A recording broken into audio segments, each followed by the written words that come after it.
Well, hi there, everyone. It's Tetris time again.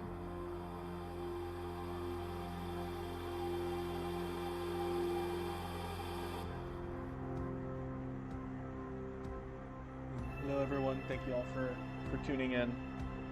Currently just checking a couple people, making sure everyone is checked in, and we will soon be getting these matches underway. Apologize for any little bit of delay. This is running a different stream layout this time. Andy from Stacking Arena has been very kind and generous to help us out getting this layout set up, because this was quite an upgrade from my previous chance streaming this, so hopefully for you guys it'll be a little bit of a better setup. So again, for commentary, we're going to be doing a little bit of kind of hopping around there, since Chris is actually going to be playing in the events. So when Chris is playing, we'll have Raiden on commentary. I can also pop in as a co-commentator when needed. So we'll be doing a little bit of bouncing around, but please do bear with us. Alright. So yeah, are you guys excited for some score attack action? Either Chris or Raiden, feel free to pop in. Well, I am absolutely ready for some score attack. It's been a while since I've played anything. I haven't played any score attack competitively before. I've mostly just been doing it for like normal ranked matches and not tournaments. So, be a fun experience for me, definitely.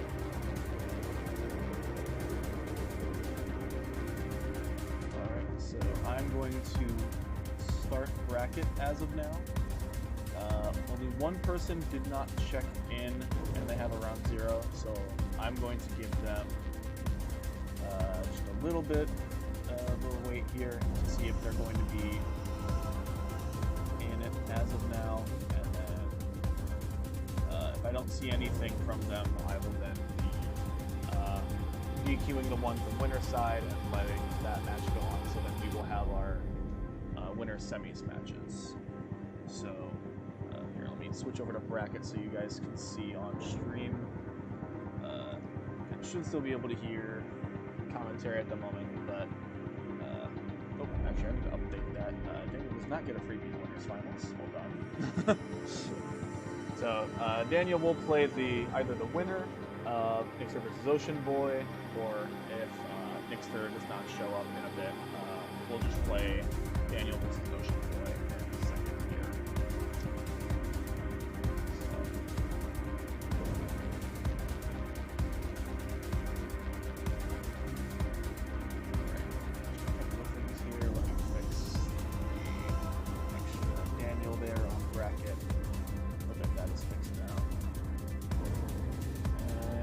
Again, hope y'all are doing well. I understand this is America's, so good. Oh, crank up the microphone volume. Alright, let me adjust my own. Okay. I'm assuming mine is probably the one that's quieter, so hopefully that's better for stream. Apologize that I just saw that. Yes. And then I can see Daniel's in Twitch chat, so I know Daniel's already ready.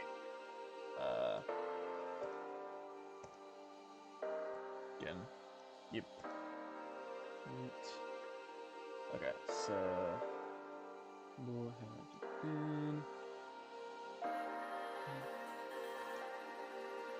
So I'm gonna double check. I believe Levelon, I apologize if I'm butchering that name. I don't think that they checked in and are able to play at the moment. So I think I'm gonna move Ocean Boy onto winner's side. I'm just going to communicate with that at the moment. So if I update that on the bracket here, hold on.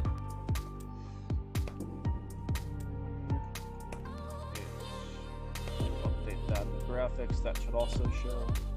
Chris, feel free to confirm if that's showing up on stream. I believe it does. Okay, yeah. So there we go. So that is what we're going to do there. again, because Chris is going to be kind of doubling in commentary, we're going to try and get the Daniel versus Ocean Boy match on early. Let me go ahead and adjust this on Battlefy. Chris, if you got any thoughts on this match, if you've seen either of them play, have anything else to say, feel free to do so while I'm getting this set up here. I mean, I've definitely seen Dan play a fair bit, and one thing that I always like paying attention to is whether a player has ever gotten a curb tris before. One of my favorite stats is the maximum number of lines in a zone that someone has gotten. And currently, a few people stand out in these metrics, but I don't believe any of them have made it here today that are the really big ones. But of course, there's Kirby703, who was pretty much the inventor of a curb tris, as she got the very first one.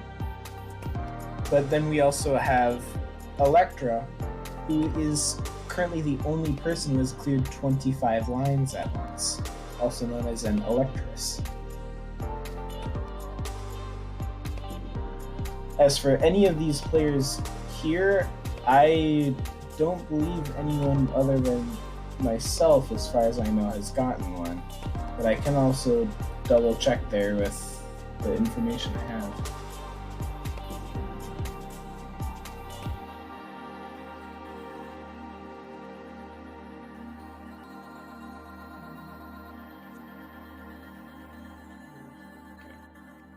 So I have now added both people in the Discord. I'm going to now create that lobby for them so they can hop on in here. And so for the score attack format, it is going to be first to 3. Depending on these players' SR, they're allowed to start at different speeds, but again, not starting beyond what the other players are really capable of. Generally, I think everything else should be the same default stats, so nothing else is changing. Let me post this into the battle file there, so both players can see. Just remember, I have so many tabs open.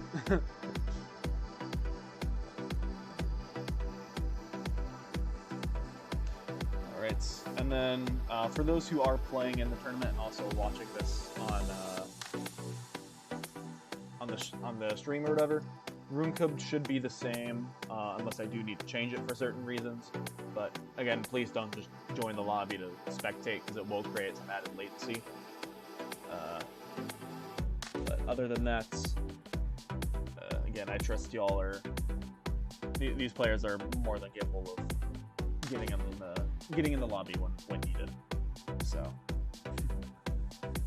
Here we go. I'm going to update this player info sheet going into it, and then we will transition over to that while we wait for both Daniel and Ocean Boy to get in the lobby there. So.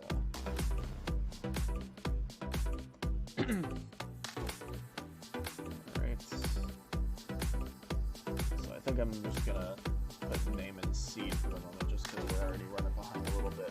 Again, I apologize for the bit of hectic nature of this current bracket. We are doing our best. So hopefully this will now be updated, and I'll make sure to get that over as well. And so now that that is all set, we're going to be shifting over to player info sheets. I will now double check.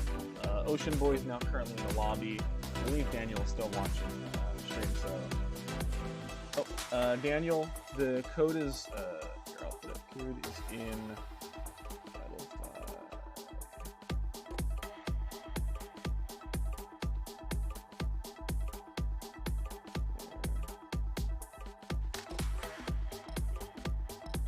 Alright, so let me get that code over to Daniel here in a second. And then... Your lobby... Do you have to look at screen? Chris, if you can, I'm gonna be screen sharing in the commentary VC, so I think you should be able to see from here. If it's like really sputtery and you need to get in the lobby after this one, let me know. But I think, judging off of how it's been in the past, it should work. Give me 1 second here to get the DM now. So, message. This is going to be the room code here. So now that is all good. Oh, never mind, they're already in. Okay, so that is perfect. And so as long as both players are ready, again, Daniel and generally higher seed should go on the left, so I believe that they are right. Just confirming we are win count first to 3 since this is technically top 8. As here. And so shifting over in a second while I fix the commentator tags there, and we'll be on our way. And so, Daniel, Ocean Boy, you guys are ready to start whenever you guys are. So, I'm looking forward to our first match of the day. So, I'm intrigued to see what openers these players are going to be going for, since a lot of times certain openers that allow for a lot of continual T-spins, especially ones that tend to do T-spin loops, can be very, very beneficial in racking up a lot of early score, which can often decide how the player suffering behind has to play.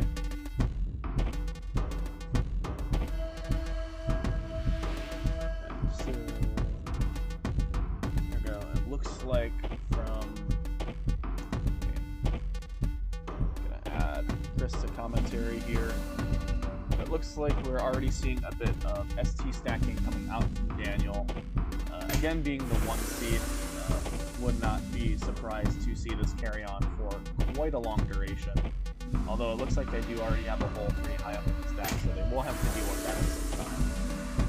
Meanwhile, it looks like Ocean Boy is going to do a little bit of freestyle stacking, which can be beneficial in the right circumstances. But this is likely going to put Daniel into a pretty heavy lead here to start off the match.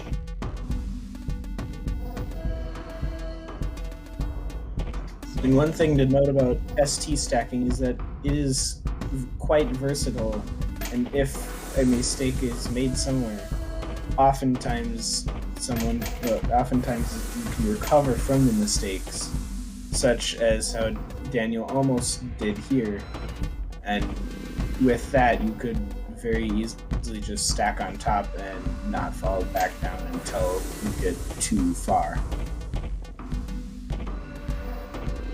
So it seems that Daniel was having a bit of trouble there, but is getting out of that very nicely. And Ocean Boy on the other side is doing some nice freestyling as well.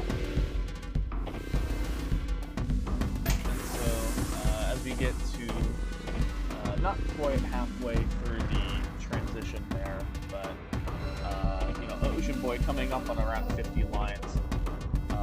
Is only down 37,000, now 55,000 points. However, they seem to be going for Tetrises, which can work out in keeping a very efficient back-to-back pace, but they are spending a lot of more lines to get there, and so even though they are only down a few tens of thousands of points, they are ahead in line count by about 20 extra lines, and so Daniel's going to have a lot more material to try and extend a lead or claw back the gap that Ocean Boy may be able to try and capitalize on later in the set.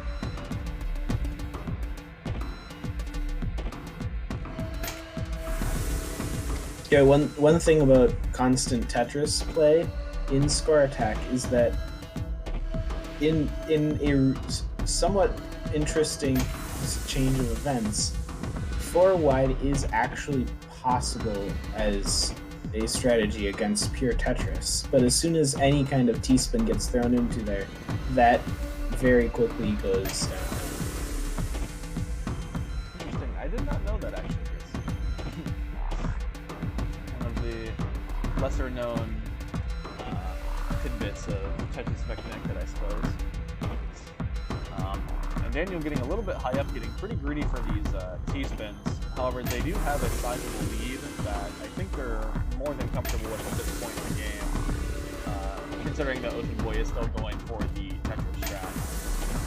And so, even though they're spending much less lines in trying to match the score with T-spin as opposed to Tetris is, they are able to get a lead, maintaining around 50,000 points, give or take. And as I say that, Ocean Boy is now on to speed level 16, so the pieces are getting closer and closer to instant gravity, which means that the pieces will spawn already as low as possible on the board as they can. And so they need to make sure that they build their stack with the capability that they can slide pieces around to the left and right. Otherwise, there could be some unfortunate mini drops coming later in the set. Well, and that also happens high on the board in earlier levels, but at level 20, which is the instant drop speed, it can be very challenging because if you just have the O piece at just the wrong time, it can completely wreck your stack.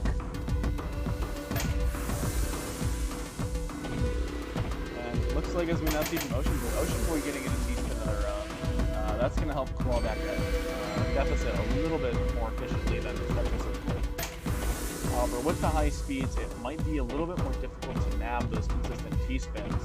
And again, as I say that, looks like Ocean Boy going to be settling for a Tetris in combination with the double, just trying to make sure they can at least retain some level of efficiency where the T-spins are not always However, able to find a T-spin there on speed level 20, so that's going to be a good 20,000 or so points for Ocean Boy to help claw this lead back. However, Daniel having an STSD over on the left side of the screen there, and so they're going to be extending this lead almost to about 200,000 points.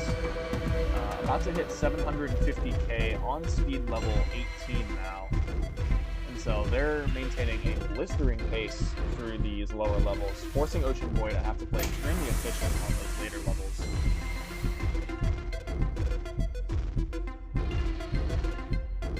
Looks like Ocean Boy, understanding the gravity of the situation, no pun intended, able to make some T-spins happen out of this, which is definitely much more difficult than starting gravity there of 15, but able to do it nonetheless. Not too much of an issue there. However, Daniel understanding that they don't want to let up any pressure, going to be keeping up this T-spin pressure, forcing Ocean Boy to play extremely aggressive, and have to make some compromises with their stack in order to keep that score up. And another strategy that people have used in the past is if you do manage to get very far ahead, but at higher speeds you cannot compete, one thing that people have done in the past is decided to top out early, intentionally so that the other person has to play fast enough to score enough in order to not lose due to time. I did also forget about the way the is it called the catch-up time? I forget exactly what enhances is deemed the term. But yeah, Chris was right. After a certain amount of time, after one player has topped out, the second player will be forced to stop playing, and they'll just have to calculate that in there whether or not they will claw back the deficit. And if not, then the first player gets the advantage since they were able to play so much faster. However, Ocean Boy currently playing extremely fast on level 26. Unfortunately, that deficit of 400,000 is not going to be very easily surmountable as Daniel takes the first game. But still a very respectable sum with a 3.6 per line average. Daniel, however, blowing that out of the water with 6k per line average there. And so now as we go into the second game, Ocean Boy will now have the choice of starting speed. So curious to see if we see any 15s or 20s there, or if Ocean Boy decides to go a little bit less. Looks like they're going to start with 12 there.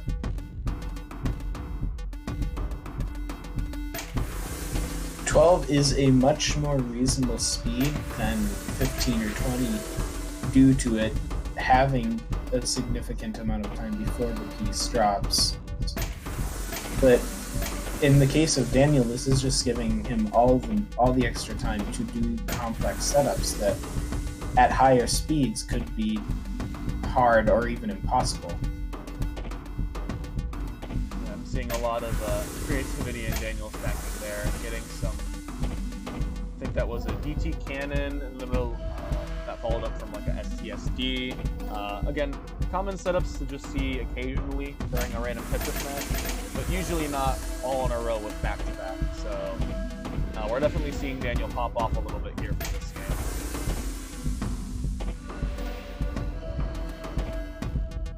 So Ocean Boy looks like having a couple of misdrops on the board. Gonna have to clean it out a little bit.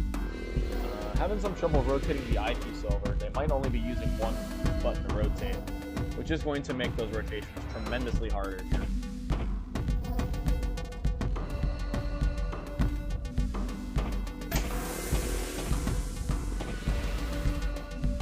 And so we get a Tetris there on Ocean Boy's board.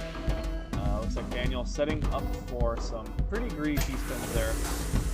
There's a little nub over in column 5 that might be difficult to deal with, but judging by their performance from the last match, should not be too much of an issue, as it looks like they're going to set up another crazy T-spin well. However, it had to use a T-piece to actually set it up in the first place, so it is going to delay their ability to stack cleanly and also score that T-spin in the quickest manner possible. Looks like Ocean Boy, in the meantime, has cleaned out their misdrops there in the middle of their stack. And so they are now still building a little bit of trouble there getting the, I believe that's the S piece over. Not going to create too many holes there, but still something that will need to be addressed eventually. It looks like they're now able to clear it out. So now both players are a little bit more even in lines here. Both players at 60 lines. Daniel about 190,000 points ahead, almost doubling Ocean Boy's score, which we did see a similar pattern in the last game. However, since Daniel is playing slower, Ocean Boy could potentially try and just match efficiency and have a little bit better results than the last game. Since Ocean Boy, although was trying their best to match efficiency in the previous match, their early stacking from level 15 from the previous game really set them behind early on, and there was not a lot post level 20 that they were able to do to gain some ground.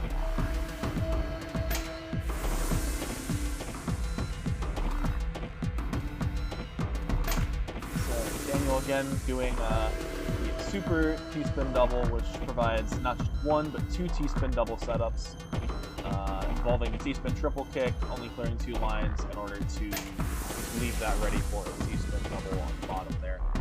Looks like Daniel has a couple of holes in the stack setting that up, so only going to get a T-spin single out of it.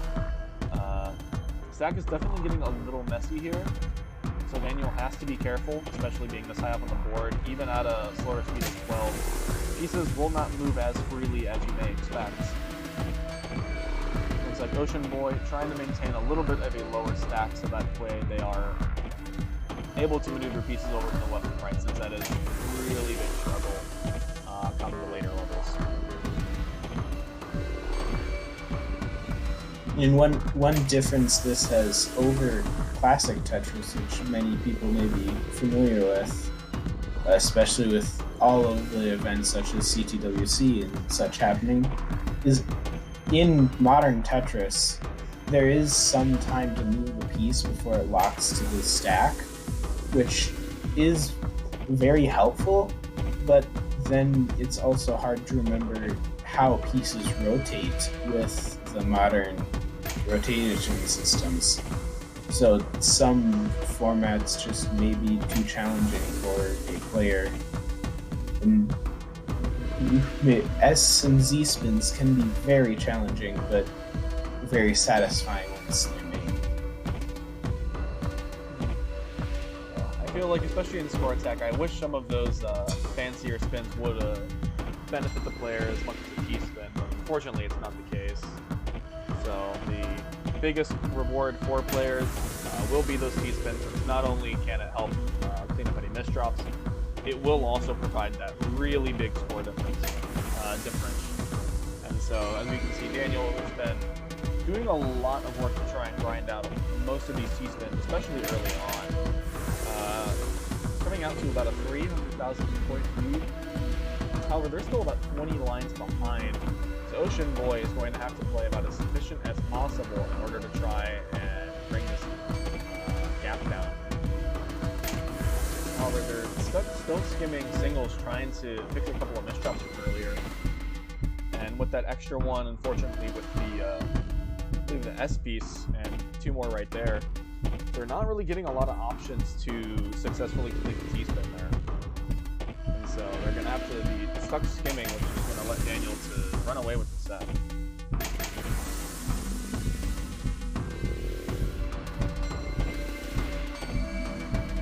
And when a misdrop happens, it can very, very quickly compound into a very long line of misdrops that can end the game. My bad, sorry. Didn't realize there was a transition there. I had to make a change to the layout there. Didn't realize, Chris, I apologize. I didn't put you on commentary there for a second. Had to credit you. So I was doing fake commentary. Commentary from the abyss. However, during that short little transition there, Ocean Boy has now made the transition past level 20. However, with some very poorly timed misdrops there, not going to be able to get too much past that.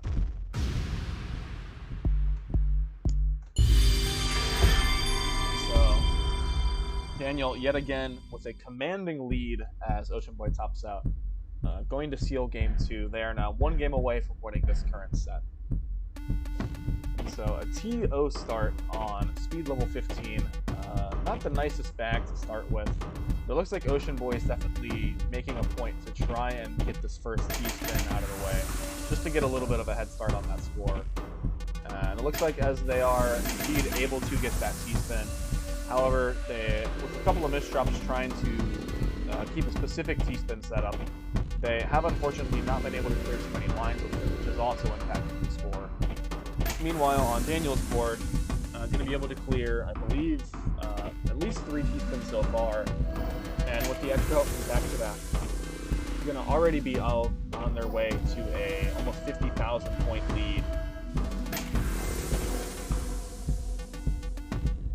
So having a little bit of trouble keeping that ST stacking.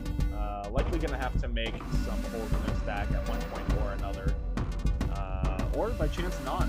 They have been doing a very good job at keeping that stack clean. Going to have to break back-to-back, but then again, stack is still clean. So Ocean Boy's been doing some great cleanup for a bit, and it seems that just a couple pieces got away from there, but before that, they got pretty close to the bottom of the stack really nicely. From a lot of these consistent flips and sporadic movements from Ocean Boy, I think a lot of their trouble is coming from the lack of movements of some of these pieces. Again, because the pieces are slamming down to the ground so fast, a lot of times moving the pieces doesn't involve just moving them to the left and right, because the other Minos on the board are still in the way. And so in order to make some of those moves possible, you have to be very meticulous with how you try and rotate your pieces, and in some instances it only works in one direction. So if you tend to use only one rotating button, you can get really easily I'm trying to think of how to phrase it. You can suffer from a lot of really unfortunate misdrops, just because in your brain the move will be legitimate. The game will have a way to get there, but a lot of times it just doesn't happen before that piece drops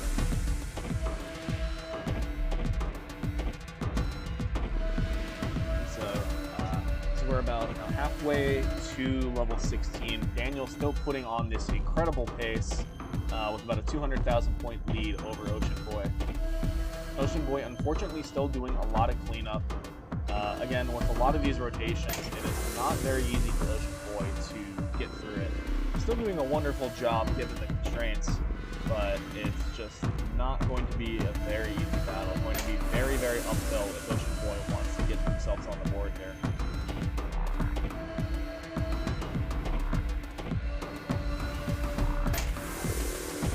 A nice LJ combo did help clear a couple lines there and clean up the board a little bit. Unfortunately, Ocean Boy not able to get that L piece over. Is able to get it on the following one that comes shortly after. Because I think it was an L. Might have been a J. Either way, able to get the piece over, help clean up that stack, as they are definitely getting a little bit lower on the stack. But unfortunately, as I say that, commentator's curse exists, and Ocean Boy has a couple more misdrops to put them a little bit closer up to the top of that board there, unfortunately. So, going to be forced to skim a lot, as Daniel is still maintaining an extremely T-spin heavy game.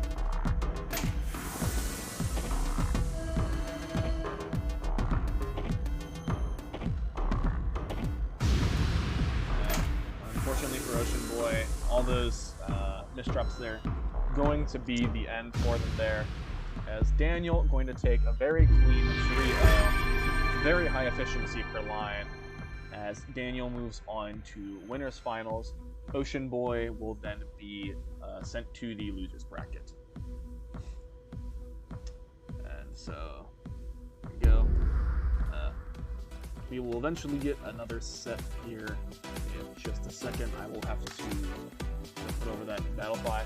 But again, yeah, Chris, any thoughts on that match? Besides anything else you've mentioned so far? I'd say that was a very great showing by Daniel, as he often does. And Ocean Boy does look like that they can make some progress, and maybe someday take us all up on quite a competition. With the play that I saw, I'd say a couple things were, I think, a bit too heavy on the one rotation, and I would also say hard dropping can be very hard and sometimes even deadly at higher speeds. So I do believe that just watching some pieces lock into place and a little bit more of the other rotation could bring Ocean Boy very far very quickly. Alright, there we go. Just having a quick little thing there on. Let's see. Okay. Yep. Raiden, are you in? Yep, I'm here. Hey, let's go.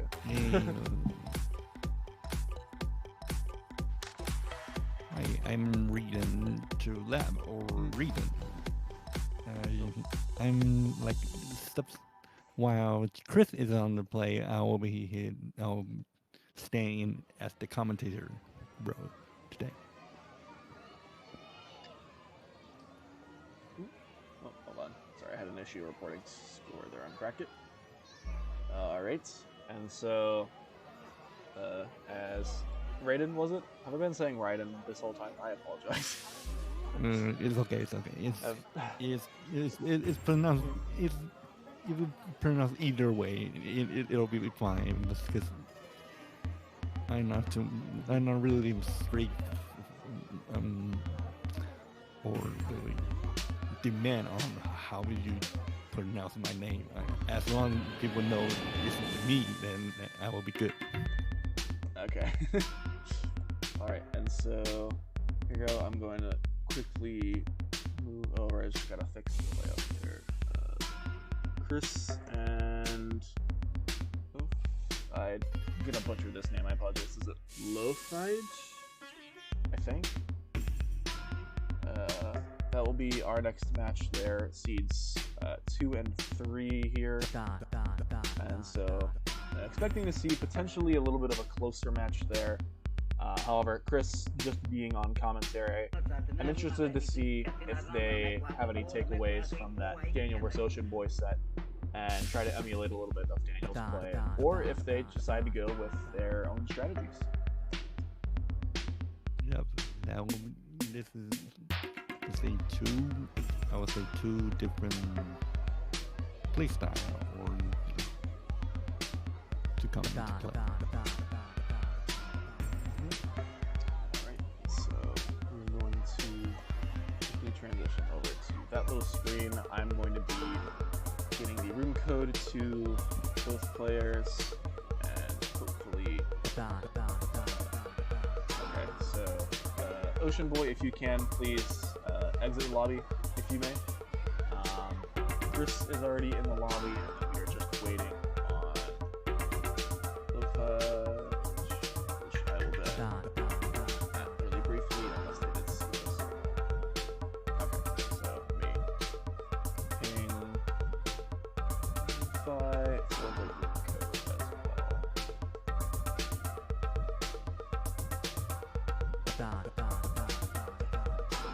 Alright. So that is actually, I think I should probably start posting the room codes in the Discord. I think players might be a little bit more active there.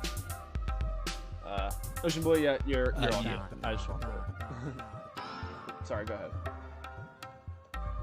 I may need your room code for my. Oh, here, I'm gonna transition it over here. So, can you see the game? Hopefully, after the transition. Is it visible now? Yeah, it's visible. Alright. I see the And message. Alright, let me also change commentators. Again, Chris and Lo-Fi, you guys are good to start. Well, with that, have fun commentating my match. Yep, I'll do. I hope I will brutal. I'm sure it'll do just fine. All right. So match Chris is. and Oh, there we go. let's get ready, and Okay. we're ready to go. Second, I thought it was a little off there for a second, but we should be good. And I'm having technical problems, so this is no fun. Oh no. Really? Internet problems? Oh. Or Well, I just lost connection, so that's fun. oh. Well, bear with us, guys. We may have to reset lobby. Yeah, If I do, maybe again- reset the lobby. Yeah, I'll make sure if it does get reset, I will send a new room code. Let me quick transition back over to commentator screen while we're waiting for this there. So The situation to play now is the nature of the game. okay, yep. So now mine is also receiving disconnect. So I'm going to let both. Gonna create a new lobby for the players, get a new room code. Fortunate that has to happen, but and sometimes it really is touch effect disconnected. Unfortunately. Very So- unfortunate. It sometimes happens.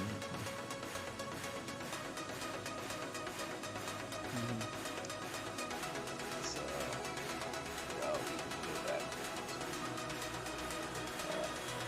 We have this there. So that hide the room code really briefly. So no one makes it on stream. And then I'm going to be lobby here. So it looks like Chris and Lo-Fi are now currently there. Raiden, right? Yeah, Yeah, is it, Brandon? I can hear you. Yeah. Okay. Is game visible? Yeah, it's invisible, but you can give me the room number. I can speculate in game as well. Oh, okay.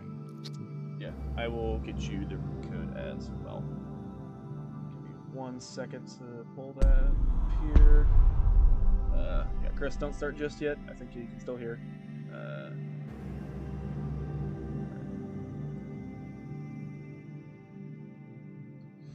So, Raiden, I've just dropped code for you. Once you get in, hopefully we'll be able to start this match. And judging by the connectivity bars of both Chris and Lofage, this should be a little bit better than last time, since Chris's last time had 0 bars.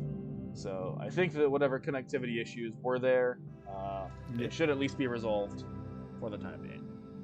And so, looks like we've got everyone in the lobby. I think we're all ready to go. So, Raiden, you can ready up, and Chris, you can ready up to start the match. Quick, good luck, have fun. 3, 2, 1, and we're ready to go. Tetra. Sorry, I always love the classic Tetris scene. They always do the 3, 2, 1 Tetris. It's just so much fun to overhear. And so it looks like Chris is going to be starting off level 15. So not quite an instant drop yet, but again, still very, very fast. You can see Chris moving the pieces a little bit back and forth. And although some of that may seem fishy of why can't you just, place the piece there, a lot of times due to the higher speeds, these players are able to use that little stalling with the back and forth movement of the pieces in order to prepare the movements that they need for their pieces in the next move.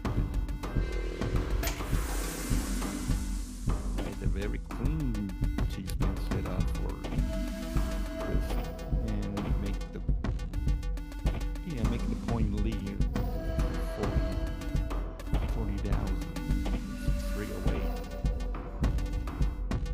Looks like Lofage is having a little bit of trouble up high on the board there. Might have had a little bit of difficulty adjusting to the quick speed there. So they are going to be in the process of digging, but during all that time, Chris is going to have a lot of leeway to build T-spins however they wish. It looks like they're going to be trying for a T-spin triple kick. Not really able to get the setup, but again, they do have around 80,000 point lead. However, they are ahead in line, so that lead could shrink pretty drastically if Lofage is able to take advantage of the next couple lines there. Yeah, Lofage is trying to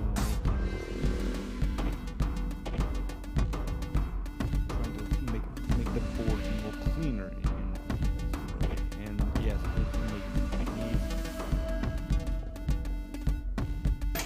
make sure you have those fixes and so you have the back-to-back setup. But this is a setup you can almost feel in almost every normal board tablet while you're playing PC.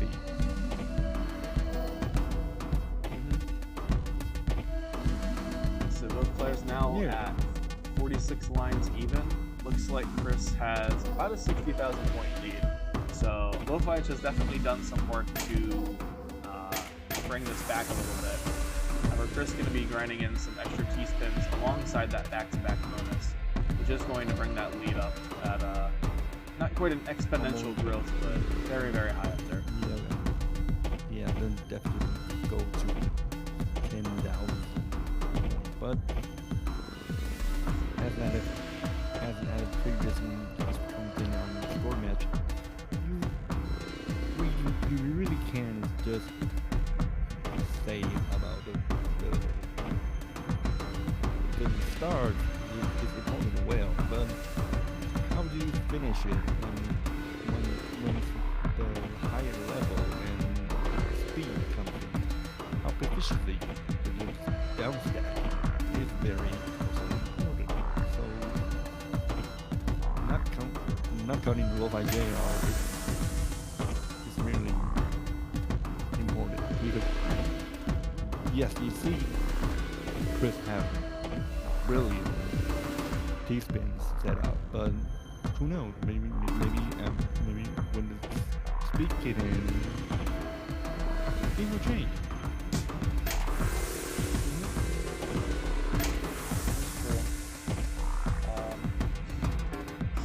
Looks like a little bit earlier there, Chris had a couple of, I think this might be one of those moments here. Looks like Chris has just stopped in the void and Oh, maybe they have. Oh no. Hold on, we're gonna consult rule sets here, but there was a couple times that match where Chris seemed to be playing at lightning speed, and that's just an example of rollback code.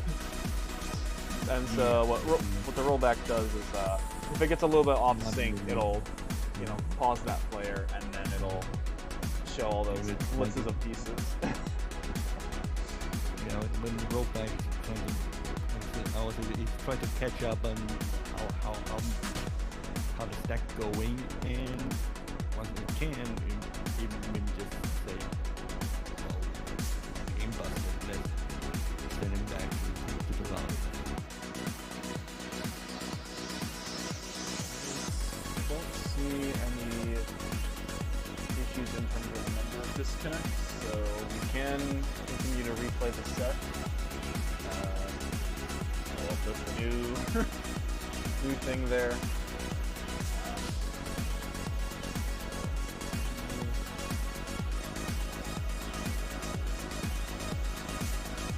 hopefully, if I guess we'll be able to get in this.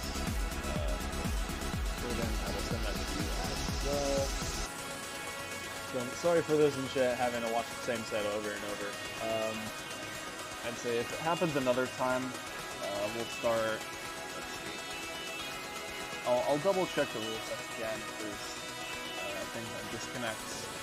I don't think there are any like very long ones.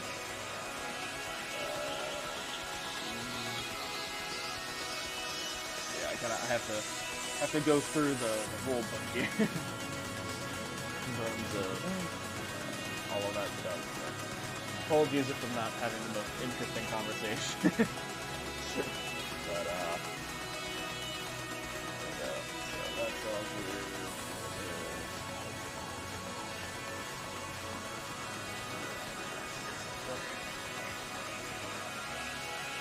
Yep. So that is all good. Yeah, they should be detected and not in the game. Yep, might have accidentally hopped in a in a player standpoint there.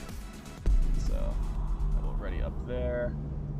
And so Chris and Lofige, I believe, are both ready. So hopefully this will, at the very least, last until one game finishes. Yeah, there's only one match. Consider the situation right now where Chris had 1-0 lead. Because unfortunately, due to the number of players in the set, I believe this match is the only one that can exist, because Daniel is waiting to play the winner of this set, and Ocean Boy is waiting to play the loser of this set. So, well, Lofige rotation, block rotation, more like I was playing, like one button rotation. But hey, one button rotation is not.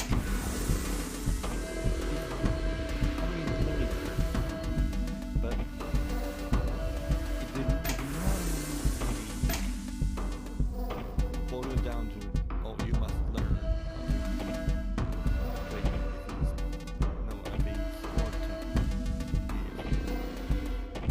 More forgiving about how move your piece. But it's more important about the core would be to fix your playstyle if you're more technical player, or get the core downboard. Absolutely. I've seen plenty of players join a lot of these score attack tournaments. Again, some commentators have been kind of like poking fun, like, oh, still using the one button rotation. But a lot of these players can surprisingly take a lot of sets off some really good players. And so, never count anyone out for those silly rotations, because the buildings of those players might be infinitesimally greater than their opponents' So it looks like as we're about, I'm gonna do mental math, about a third of the way through speed level 15. Chris is not quite at around 100,000 point lead, but looking on pace to get there. The one thing I would say about this Fortnite is having the most the time-consuming game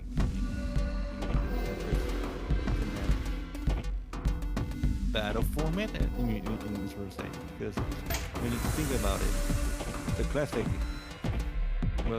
is very time-consuming, of course, but in Score Attack, it's probably the most modern time-consuming as well, because the opening and the follow-up is really going to turn out how you play this game or win this game or not. When you top out, the opponent have 2 minutes to catch up, so it can be turned out how you want to play this game out. Like lo-fi, you see the lo-fi board is high, it's kind of messy, but what about if Chris just top out instantly and give them the 2 minute opportunity to lo-fi to catch up? If it catch on, this can be easily win. Just took away the win without really have to worry about the stats at all.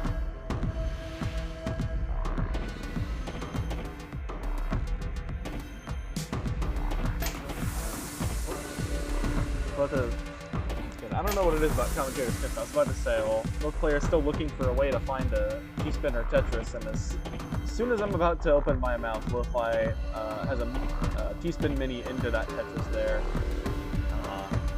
Again, trying to claw their way back through this 180,000 point deficit that Chris has put them in. And it looks like Chris is going to be stacking with a 9-0 well, which definitely makes the T-spins a little bit more tricky to get consistently. However, it will allow them to play quite a bit faster, since those Tetrises will increase that line count quite a bit faster. Yeah,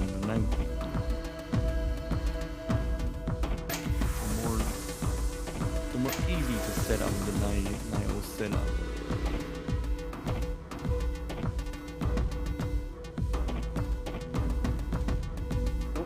Oh, and an unfortunate messed up there from Lo-Fi. They are going to be the ones to transition into speed level 16 first, but they are behind about 24,000 deficit. But as I said before, you can just count Lo-Fi out. And that's a very quick down stacking for Chris.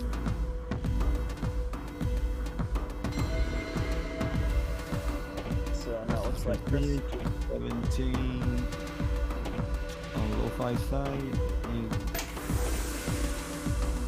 I might see Lo-Fi really try to use the speed as his advantage to turn it.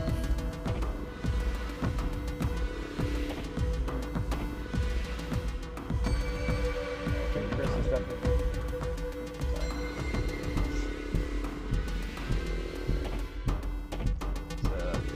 Currently on speed level 18. Chris trying to extend that lead as much as possible.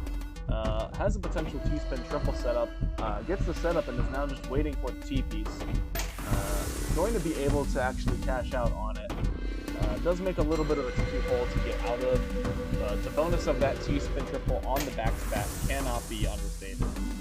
Lo-Fi is now down over double their score, 128 lines in. They're gonna have to make some magic happen if they want to take this take this round. Sorry. Yeah, it's getting harder and harder to take back the lead, but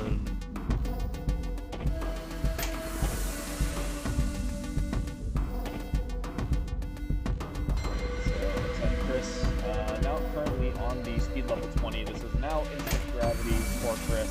Lo-Fi also going to reach speed level 20.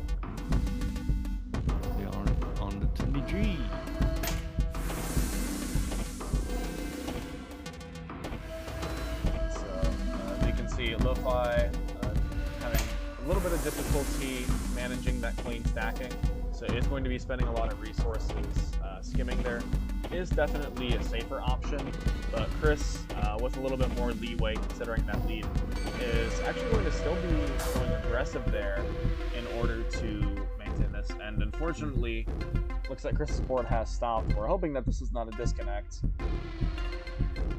I hope it's not a disconnect. It is a disconnect.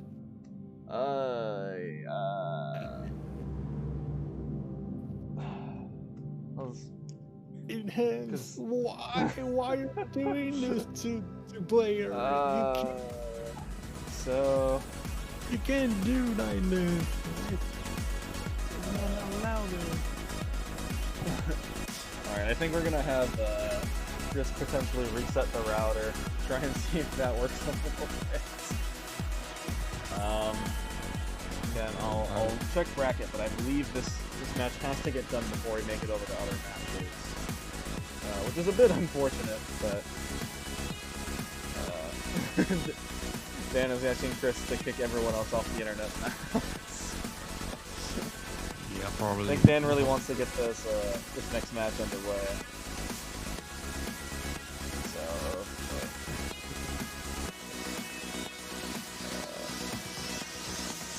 I will make another lobby. These guys in here. I think after this, what I'm gonna do is we're probably gonna say if are we allowed to make rules on the spot? I don't know about it. I'm not sure. Actually, I don't have any internet at all. Really? Yeah, I'm currently using my phone on mobile data to actually tell you this, but yeah, I don't have any internet, so for now, and since I'm the match that's holding everything up, I guess you'll just push whoever it is through. You mean so that means you're are you sure you're gonna like put yourself into the lower and move on?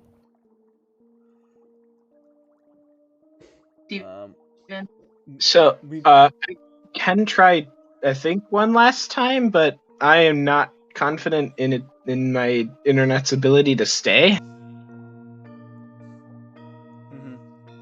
Would being the host of the lobby potentially help for you, Chris? No, that will just cause everyone else to disconnect instead.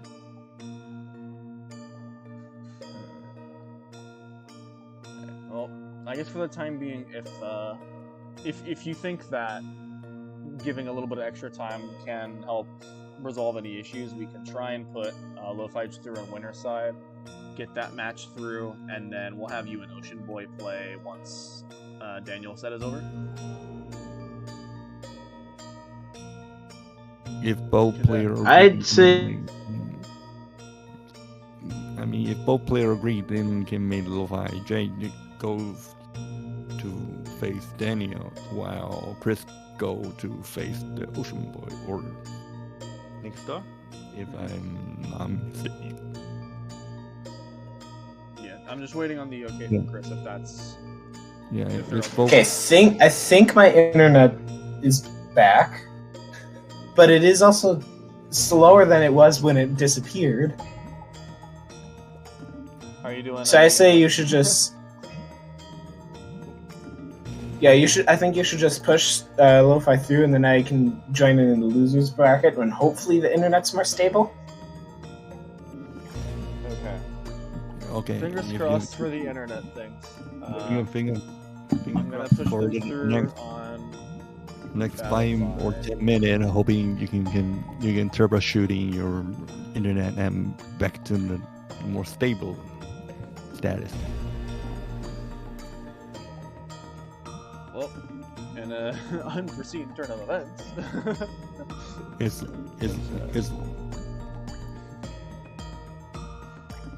Let me, Well, I'm keeping an eye on my stats right now, so I'll tell you if I see anything better. But right now it's just questionable. So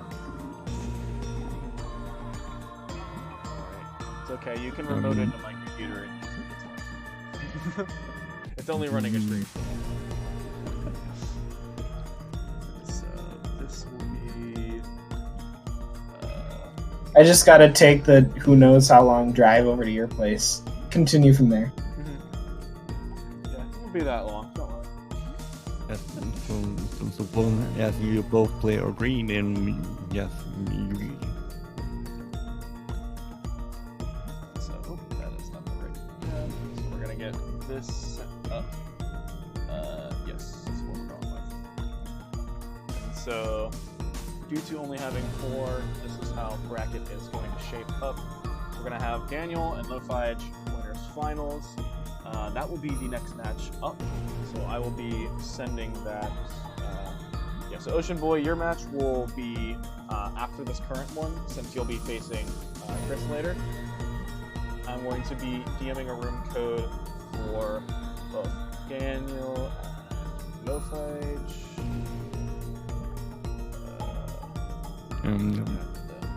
Is Chris gonna be available for commentary, or I should do the commentary also? Since I assume since they're on internet issues, it's probably gonna be again. Like if you need to take a break, you can take a break. I'll hold them before it. I still have energy to go through the whole match, and it just if Chris is okay with that. Alright, so I'm sending you the room code. There you go. So let me get over to this player info slide there.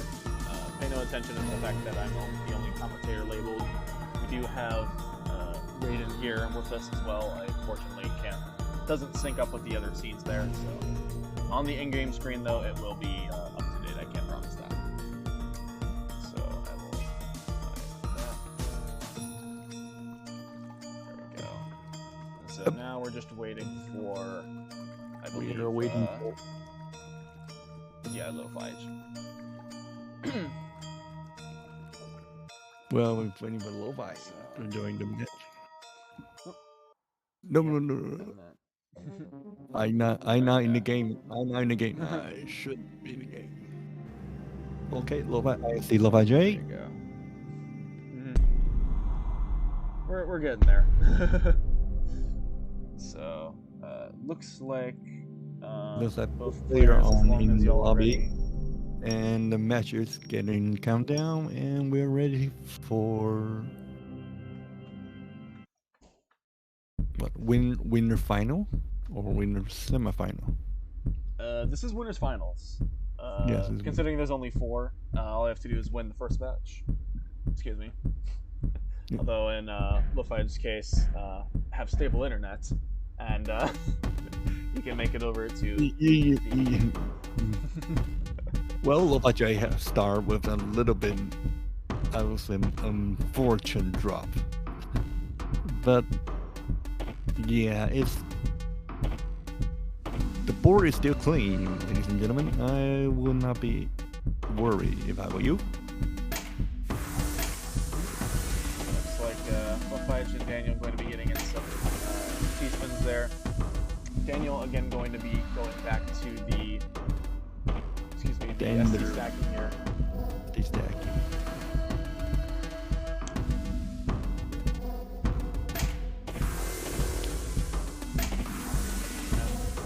Again, for those watching that may think, like, oh, it's just like a simple little pattern, and he places, the reds ones there, he places the green ones there, It definitely looks simple, and some may say that, like, oh yeah, it's just, place these couple pieces here and you're golden. Maintaining a clean ST stack for a prolonged period of time is a very, very difficult thing to do. And so the ability for Daniel to maintain this kind of an ST stack for the duration of score attack is very, very difficult ability there. And again, as we can see right here, there's already one hole now at the end of Daniel's stack. However, even being able to carry this on for just 20 lines has allowed them to get two, or look at this, Almost 26 net lines in. in 26 flag in, and he only gained like 20,000 point lead for 29 lines. Yes. Almost averaging about 10,000 points per line there. Unfortunately, a couple of these skins are going to put a dent in that. However, Lo-Fi is still pretty far behind in points, not getting too many T-spins there. So Daniel is going to have quite a bit of wiggle room there in order to dig down pretty safely. Lo-Fi J also trying to set up some T-spin, but for what I see here, I mean, down stacking might be the more preferred way. Yes.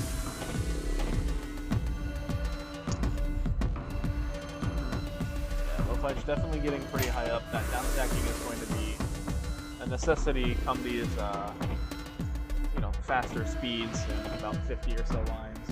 And as both players have now reached the halfway point through the match, Daniel with a 300,000 point lead, trying to run away with it as much as possible, grabbing that extra credit there. And Lo-Fi still really, really high up on the board. Has to be careful. Very, very ill-timed IP Smith drop, and that is going to make it tremendously difficult to get down from the stack. Well, Lo-Fi make it over, and we both get down stacking. Able to get a nice Tetris there earlier. Unfortunately, not able to rotate for any kind of a T-spin there, but just going to be playing it a little bit safer, trying to make sure to avoid any misdrops, as those are a little bit more lethal to pace than just building Tetrises, even though it is a little bit less efficient than those T-spins there by a pretty big margin.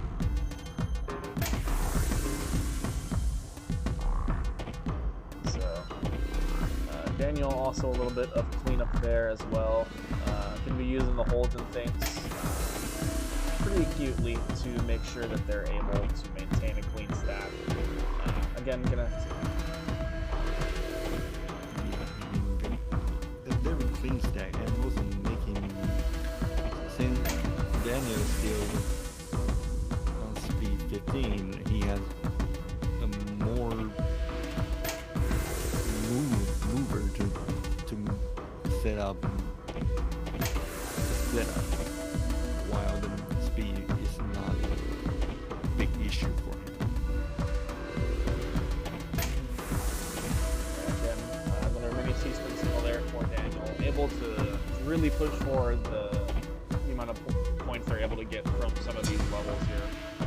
And so, about to get to speed level 16 with about 750,000 points, and on par with their previous matches versus Ocean there. Lo-Fi going to be the first one to hit level 16, now level 17, but still down. Still down to almost 50,000 gold deficit. Yeah, just a lot of points to try and catch up with there. That is not going to be very easy, and Daniel's still clawing away at those T-spins, making sure to get that lead as large as they possibly can. And continuing to the 18,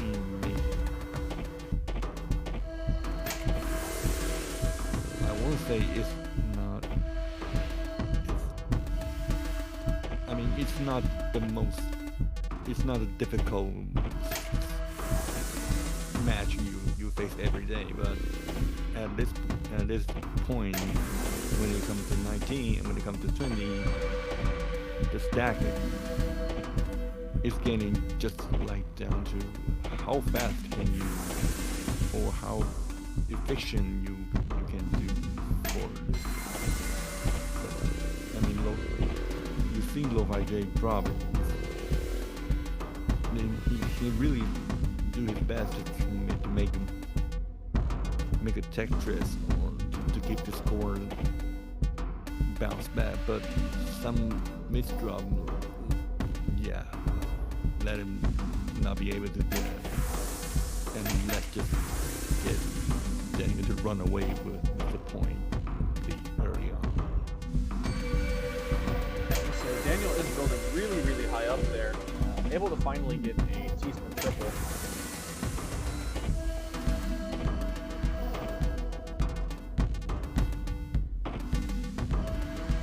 Yeah, I think he will probably T-spin double. Looks like Daniel, I believe, hits the first 1 million point score of the tournament thus far. There's a 1 million score.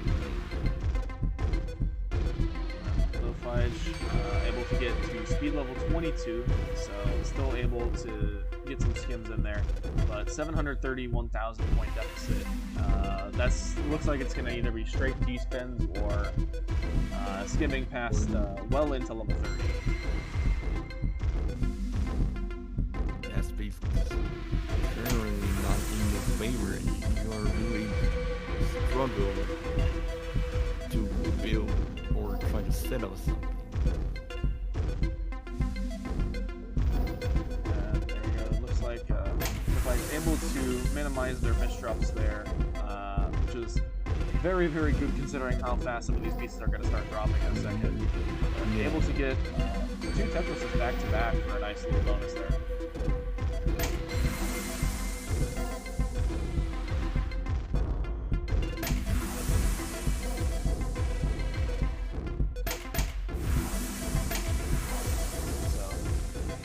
Oh, that's not a good. That's not a good drop on Lo-Fi here, and the board is not favored for doing that. Yeah, Lo-Fi is unfortunately running out of options this high up on the board, and unfortunately that's going to result in top out. But Daniel still going strong with the T-spins into level 24. Going to have a 1.3 score. 7.5k average on those lines cleared there. Very, very high efficiency from Daniel.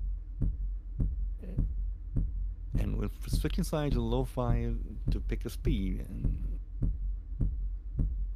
really convert.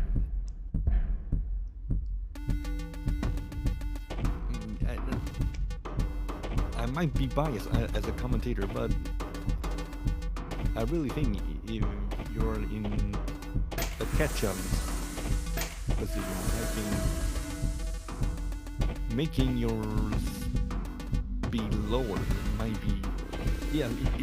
You give your opinion more room to play more setup, but in other case, you also can make your mental more stable.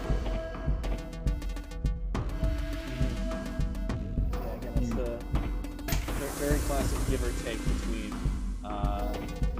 what will it hurt or hinder more to have that kind of a flexibility of the lower speed levels, or will that, impact my opponent's scoring to such a degree where it's not even worth it?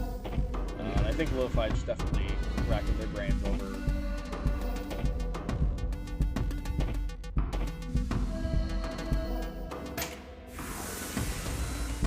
But aside that, Lo-Fi still have decent drop and decent setup. Well, not setup, but good drop. Now I would say making the board still manageable. Yeah, Daniel about 32 lines in, but only 222,000 this time. Again, nothing bad by any means, but this is a little bit lower than their previous game. So Lo-Fi might have a little bit more wiggle room to try and play a bit more catch-up here for this round. Yeah, I mean, maybe once your opponent feel like, oh, okay, that's the Tetris, and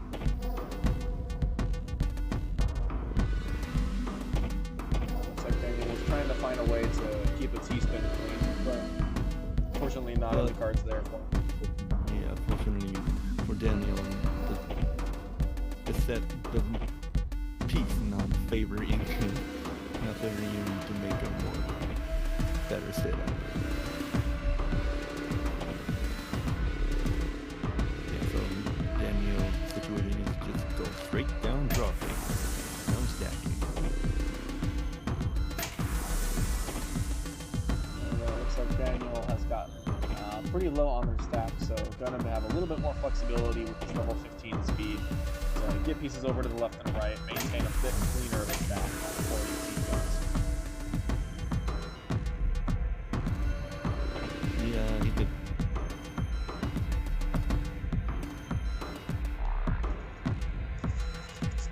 Yeah, taking more time to think about what piece should I put in here.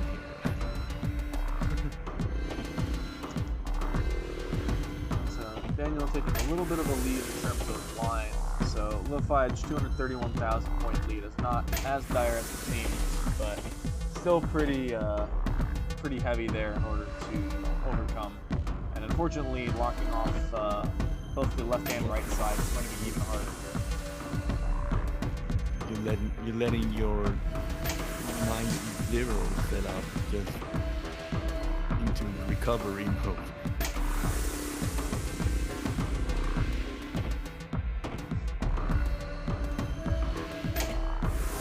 Hopefully here. You go, you Looks like Daniel getting a little bit close to the level 16 transition, but 89 lines. I don't think they are on pace to make it at 700,000 points, but could be surprised here. You never know with these top level players. Yep.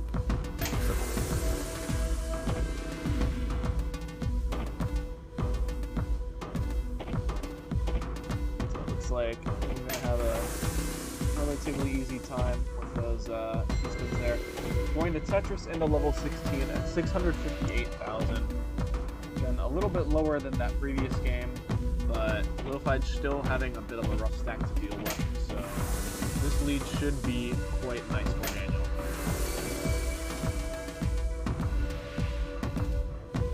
Lifage goes for straight down stacking, but some misdraw let him not goes very smoothly into the level 16. Some cleanup have to be made while it's being made, and it's go to level 17. So this situation might be getting worse and worse in lo-fi. Whoa, that goes. Lifage definitely stacking to the sky there, but able to make it work, going to get that stack down much more manageable.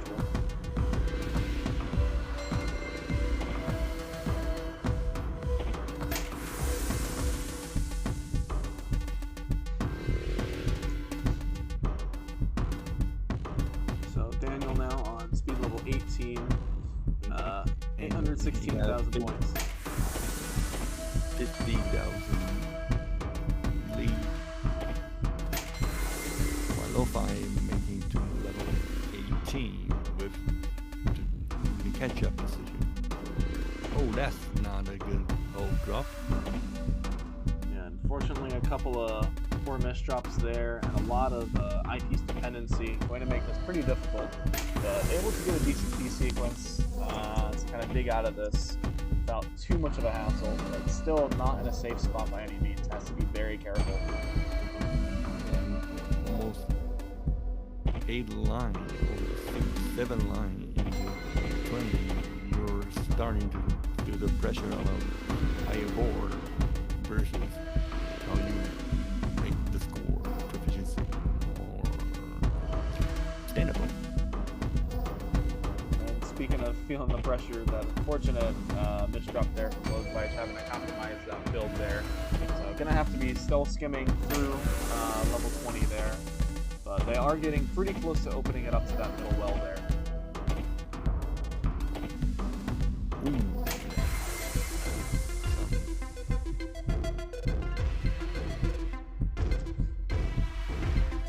change in audio. Daniel has now proceeded past level 20, is on the instant drop with a little bit over 1 million points there.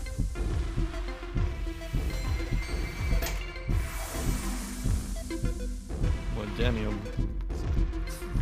clean, flawlessly making the lo-fi is really struggling to make sure he can still post something back instead. Oh, and unfortunately a couple of those pieces locking in too soon. That missed route. Level 21 missed route costing him round. And we're going to match point on Daniel. Yep, about a 6.7k per line average from Daniel. Lo-fi edge, unfortunately, I don't think has been above 3k average so far. So they're going to have to be playing the game of their lives right now if they want to avoid the sweep from Daniel. Daniel has just been dishing out these sweeps left and right, trying to breeze the way into grand finals there.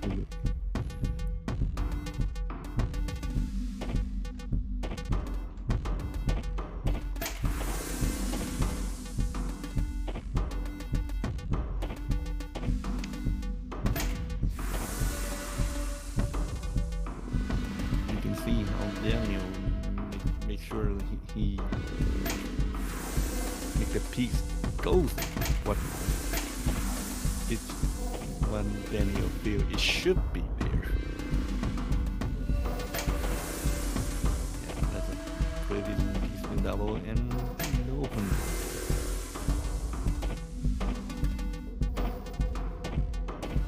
Daniel still able to maintain this very clean two-step stack.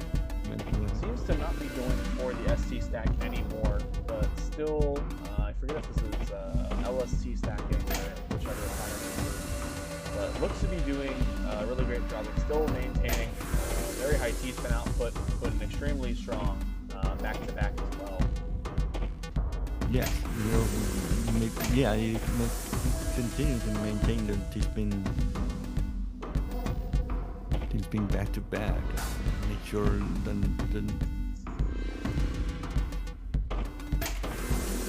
for those in chat,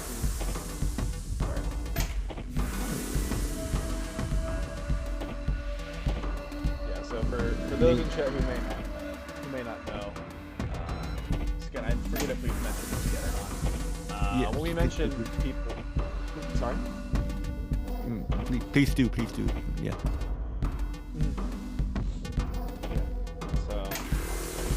The back-to-back is essentially an extra multiplier that rewards players for clearing only T-spins and Tetrises without skimming any lines in between. And so it's a very, very difficult feat to achieve since you have to play extremely clean. But Daniel has been doing so almost flawlessly this entire time, and as such has definitely been rewarded by those point stats after each game. You can kind of see how much it's really affecting. Yeah, back-to-back is is a reward and that gives you keep making Tetris sooner or making back-to-back or making T-spin. Making T-spin double flawlessly and continue to do that. It makes multiplier almost unbeatable in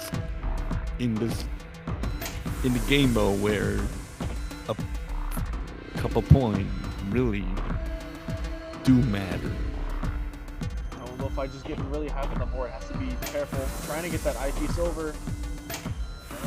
There he is, able to find the way over, but still not in a safe spot yet. Has to deal with getting pieces over to the left side. J have his board is very messy. Definitely a lot of self-earned cheese there on the lo-fi board, and able to finally get some pieces over to that left. Almost had a little bit of a misdrop, but thanks to the exact same piece coming twice in a row due to the random bag there, able to to clean it up, no problem. And there we go, Lo-Fi able to get a Tetris and get some pressure off.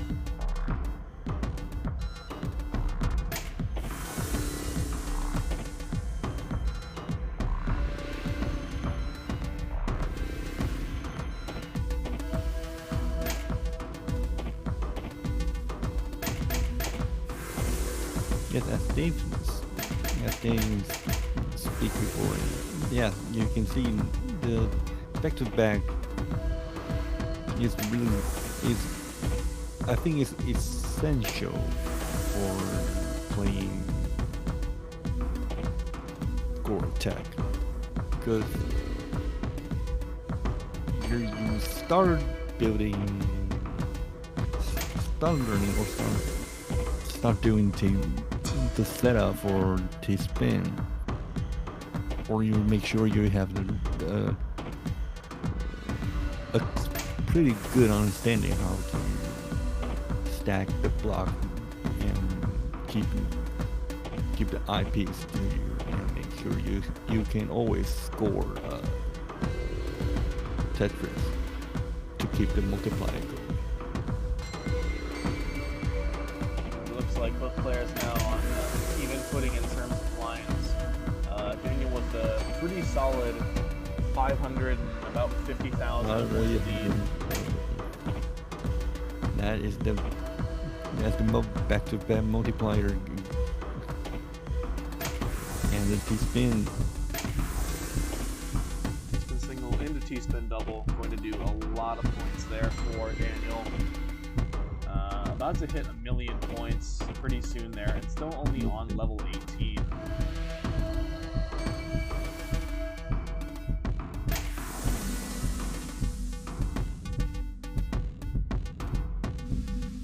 looking for ways to keep that back-to-back. Not going to find too many good ways there, so going to have to skim a little bit. However, looks to be getting right back into that back-to-back with the Tetris, and T-spin set up right on the way.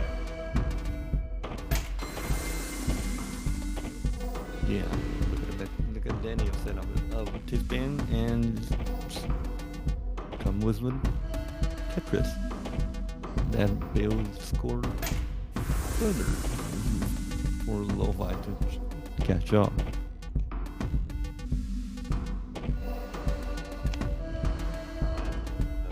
Looking to be trying to go really aggressive with some T-spins here on level 19. Already has a really hefty lead on this level, but looks like they're just going to be trying to extend that lead as much as possible. Not entirely sure why. Doesn't seem like they need all that many points. Could potentially focus on safety, making sure they don't top out early. Lo-Fi now on level 21. Going to be very hard pressed to try and bring this 786,000 point deficit back.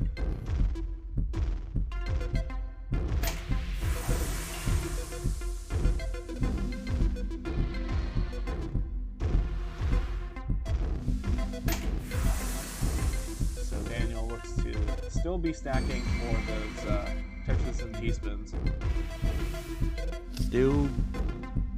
Still breeze through the T-spin for trying to keep the back-to-back chain going, while Lo-Fi is trying to survive, to say the least.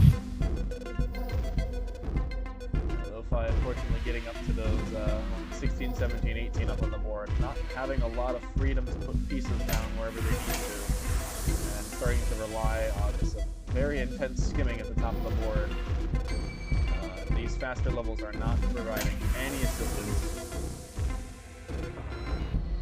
More higher speed doesn't give it any, have no mercy on skimming through the board and trying to find.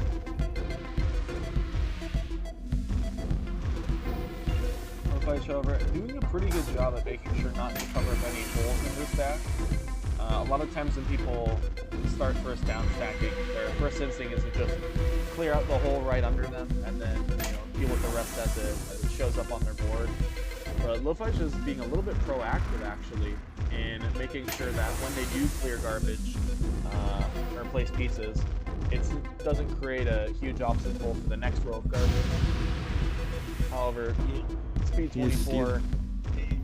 Lo-fi by the end, he still tries so hard to make sure why is stacking, and he still to make sure the garbage not get in the way of.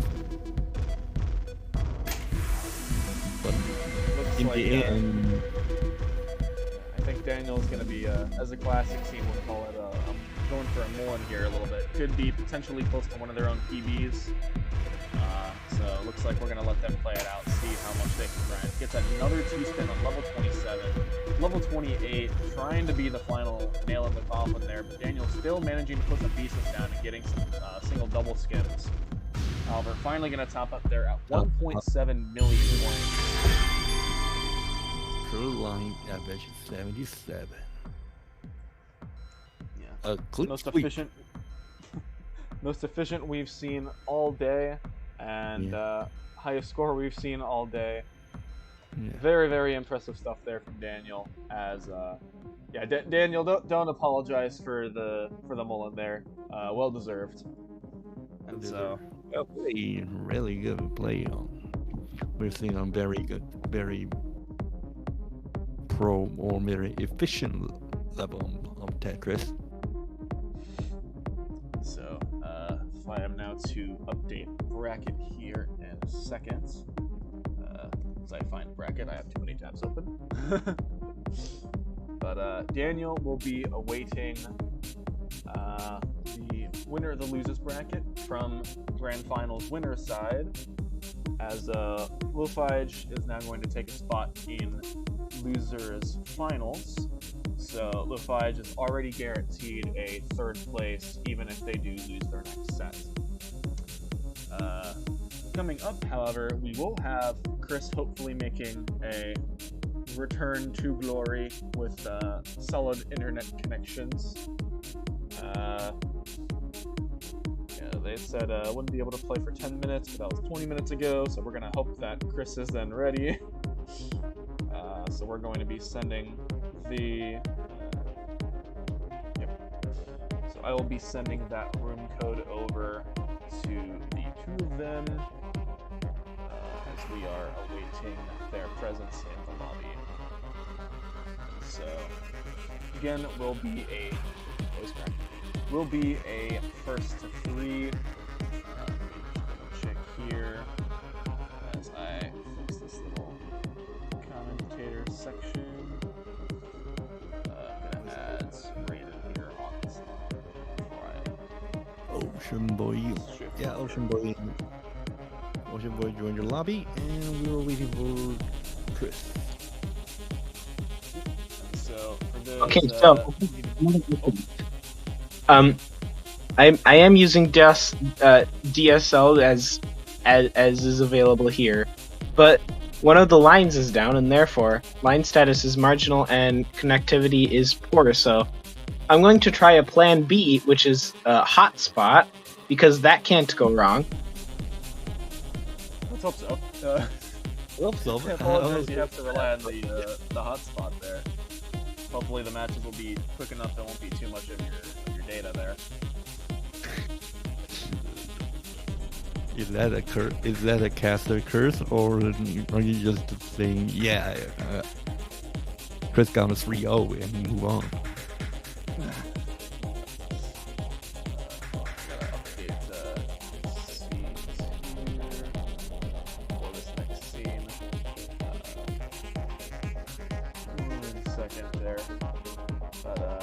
Going to be a 2-seed, 4-seed battle here in losers semis.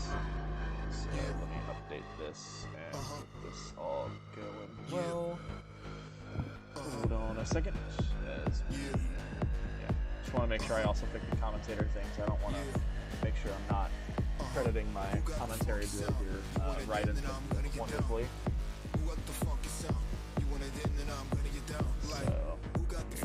Transition over, and I will also take a look at the game there and So once Chris is able to join in, Chris will take left. Ocean Boy, you are on right side, being the lower seat going into the match. Yeah, I know I have it flipped on the screen there. Also, I have it labeled test round. I forgot to change that. No, you're currently on. You're currently showing player info, right? Yeah, it's good. Mm-hmm. Yeah. So we are waiting for Chris. So once Chris gets in here, and again, Chris was definitely playing very, very efficient, almost on par with Daniel, if not more so. So I am very excited to see this matchup and see if Chris can potentially make a losers run through both To make it to Ocean the. and both sides. Okay, Looks like now we they can. are- Let's see Chris in the lobby too as well. I mean, it's like to get that transition through, and we should be ready to go. The code is hidden, and so both players, you may start when ready. We will perform a Ritual Passion playthrough journey mode so that we can have good juju vibes for the internet.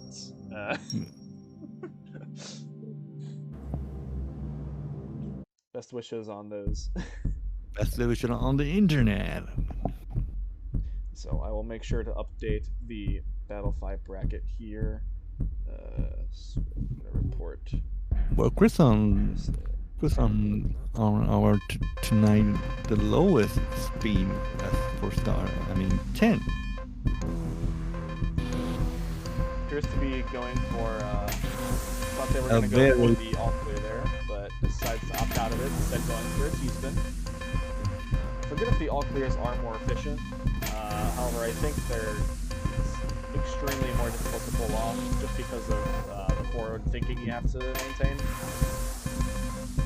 Then I'm thinking for it. And also, if I remember correctly, the random, if we are using random back, right? So at least, unless you like sort of memorize how the drop is getting. I mean, yes, all clear is give you more reward, but more risky in my way, in my opinion. Unfortunate T-spin misdrop there for Chris. Still down a little bit, but however they are behind by about 10 lines, so a couple of T-spins could very easily get them back in this game. Ocean Boy has a very solid line one setup. Two quick Tetris. And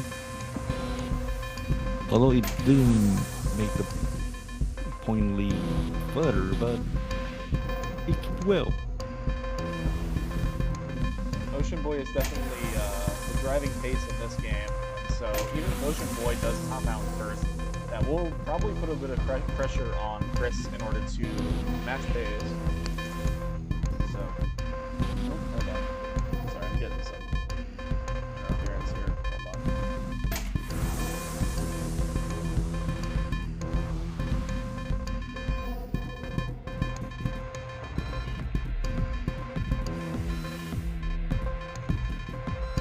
Then Chris go back to the same idea of the night one setup.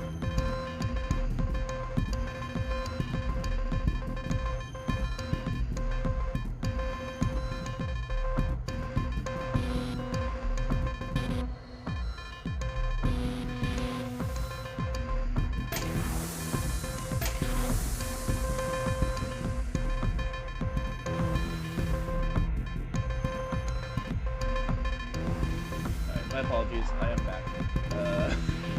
Glad to be Fortunately, back. I got a bit of a unknown Got visit on. there really briefly, and had to go deal with that. So I apologize if any of that came up on the stream audio.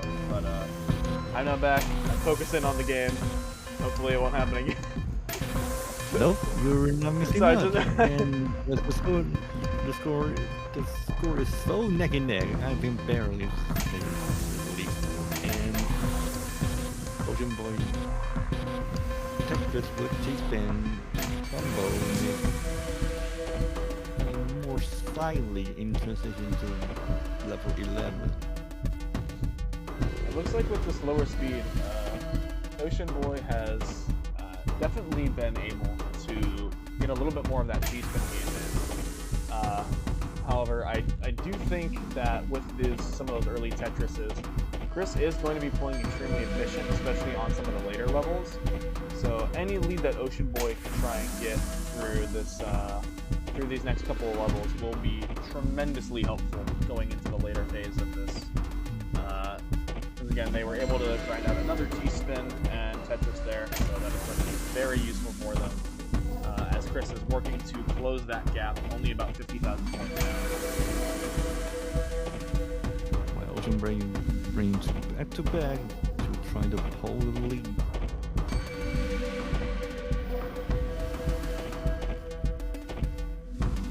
And with transition to level 14, and soon the score gap is just almost feel like one Tetris away, one T-spin.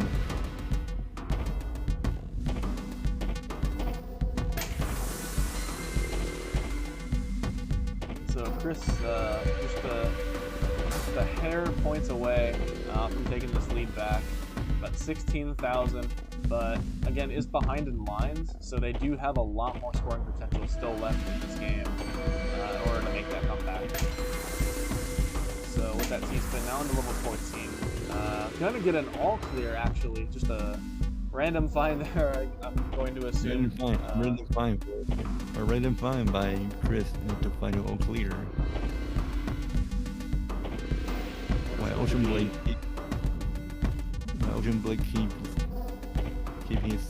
keep his toe on how to make perfect back to back.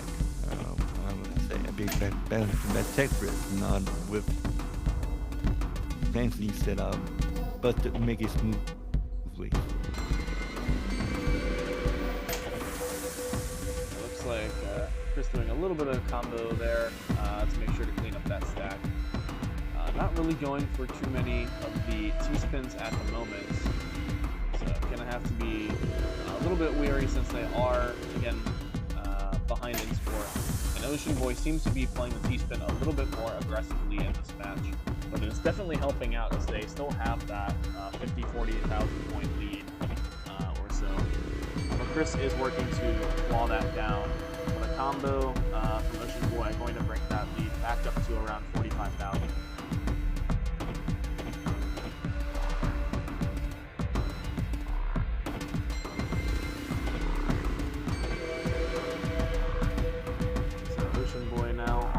Speed level 19. Again, being this high up in speed level, these points are going to have a pretty nice multiplier added to them just for being cleared at such a high level. It's just going to make these T-spins that much more valuable. And as Chris able to get a T-spin double and a mini T-spin single, going to claw that lead almost in half immediately. And as Ocean enters level 20, Chris still about 2 levels behind, but only 30,000 hit points. Yeah.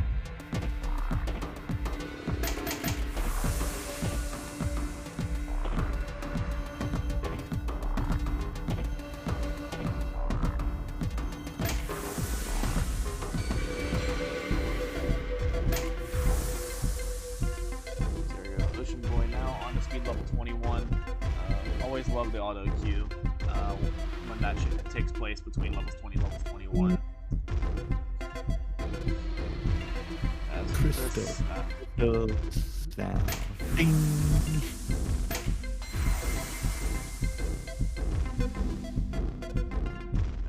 And now almost within 10,000 points. T-spin double from Ocean.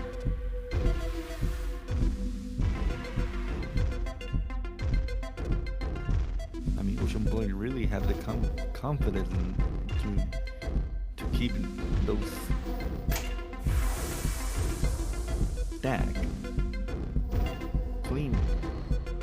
I mean, it's not a favorite score attack setup, but you still have to say he has the lead.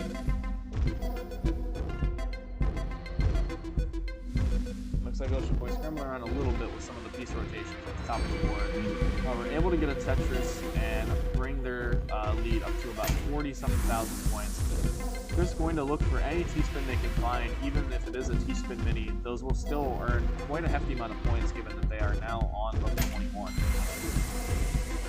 And Chris actually going to take back the lead. A very 20,000.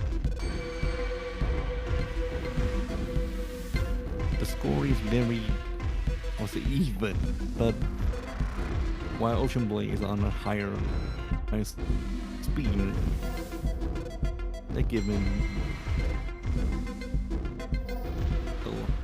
unclear score. Just that's not a drop and Ocean Boy, unfortunately, the speed is getting to them. And make it. Chris gonna walk out of that match. Chris walk out with the first win. Only about a 4,000 point score average, trumping Ocean Boy's 3.4. So very close in terms of efficiency. That could definitely sway either way, depending on how each player now reacts with this level 15 start now. Yeah.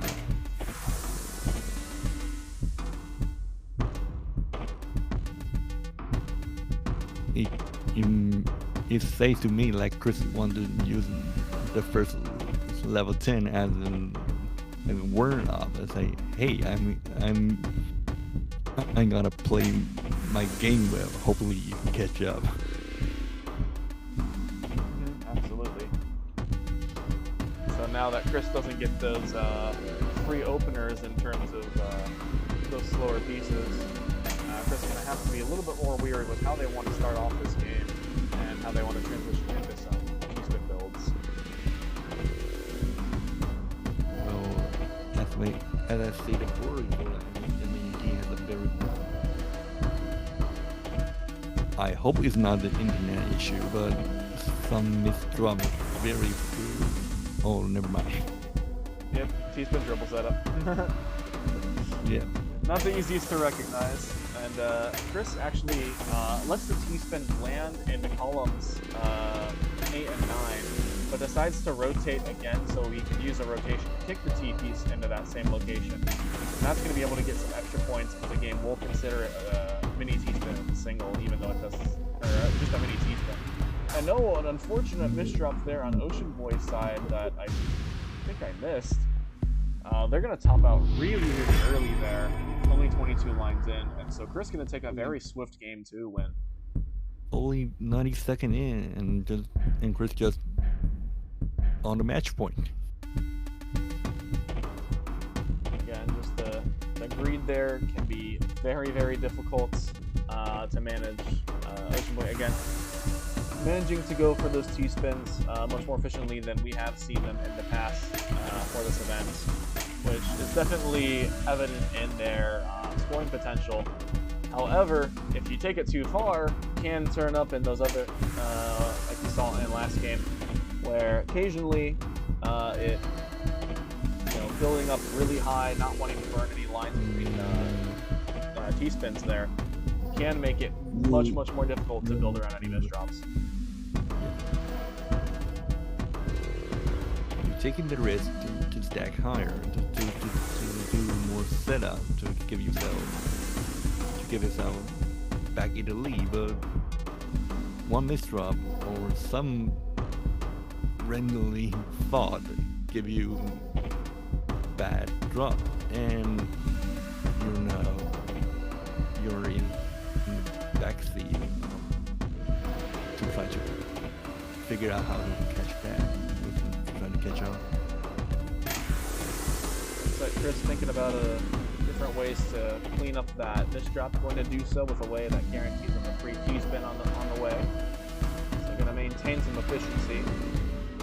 Again, is down in lines, but ahead in score, so that 20,000 point lead could be even larger by the time it reaches Ocean Boy's face. Why Ocean Boy still... The score is not at the low five. It's too big that you almost feel like you need a miracle to catch up. But so far, yeah. Ocean Boy gonna find an all clear. Get a point. And you get a all clear. Yes. Chris with the mid game happy emote, showing respect of that also. Mid game all clear as they had already done so as well in this set.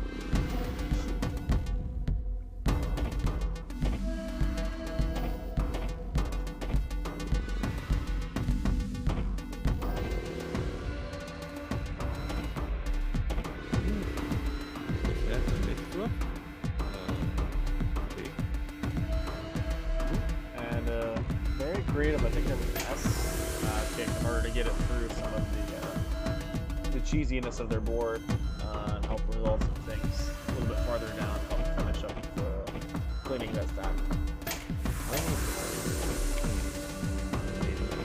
Ocean Boy make it at T-spin.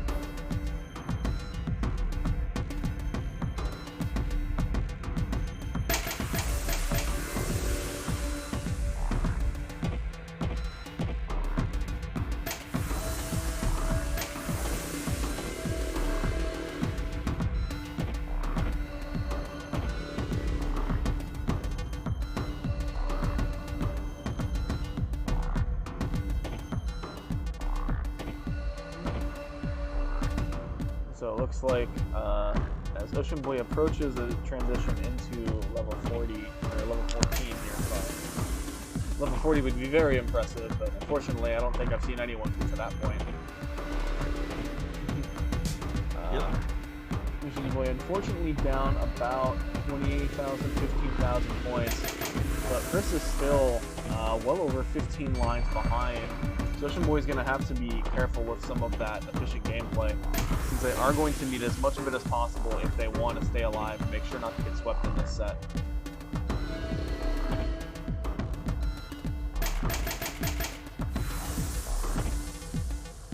Looks like Ocean Boy going for one of those kind of extra credit T-spins, not really clearing any lines for it, but able to get some momentum off it as well, and just a couple of extra little points.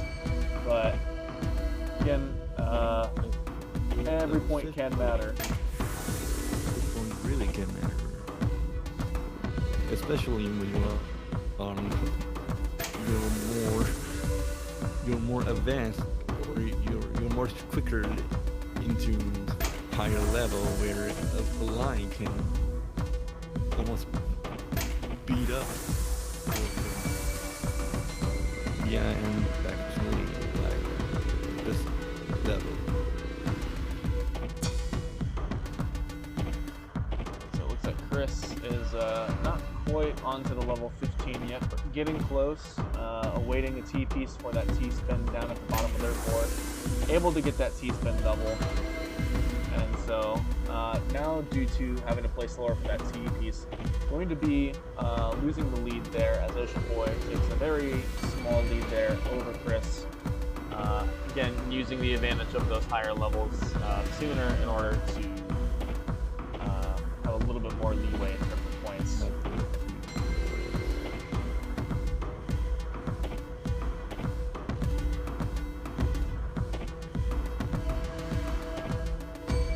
Looks like a nice Tetris and back-to-back Tetris on Ocean Boy's board going to help. Ooh, that's a T-spin and keeping it, trying to make it more fluid.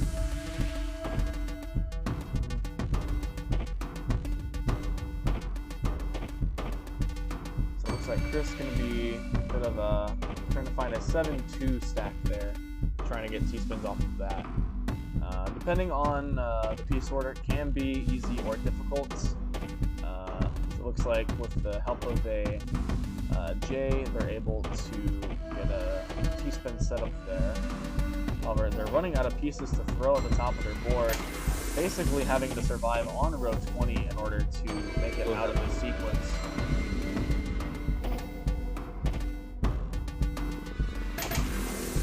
Don't have room for more to make it further, so you have to downstack to clear the board. And Chris is going to be setting up a kite-in, which is a popular technique in order to get a T-spin from a 9-0 stack.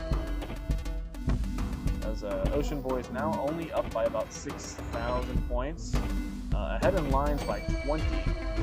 So Ocean Boy going to want to try and get as many points ahead as possible and try to make sure they can live a little bit longer too, since Chris will likely be able to use those extra lines for some high-stakes T-spins later.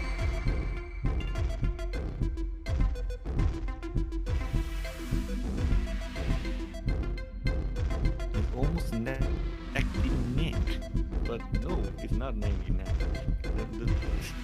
The speed level,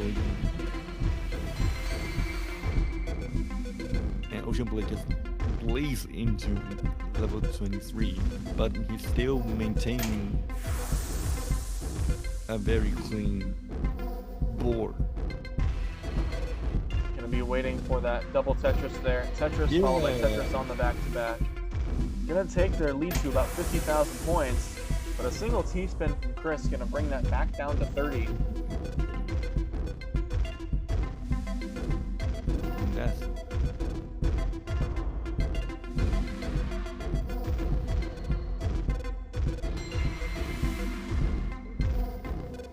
Chris managing to get another Tetris there on top of it.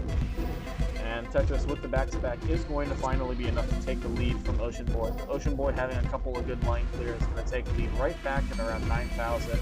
And a Tetris from Chris going to retake that lead back. We've got lead changes left and right. But a T-spin triple on level 22 into level 23 immediately puts Chris in the lead at about 50,000 points. and the lead is going to be bigger.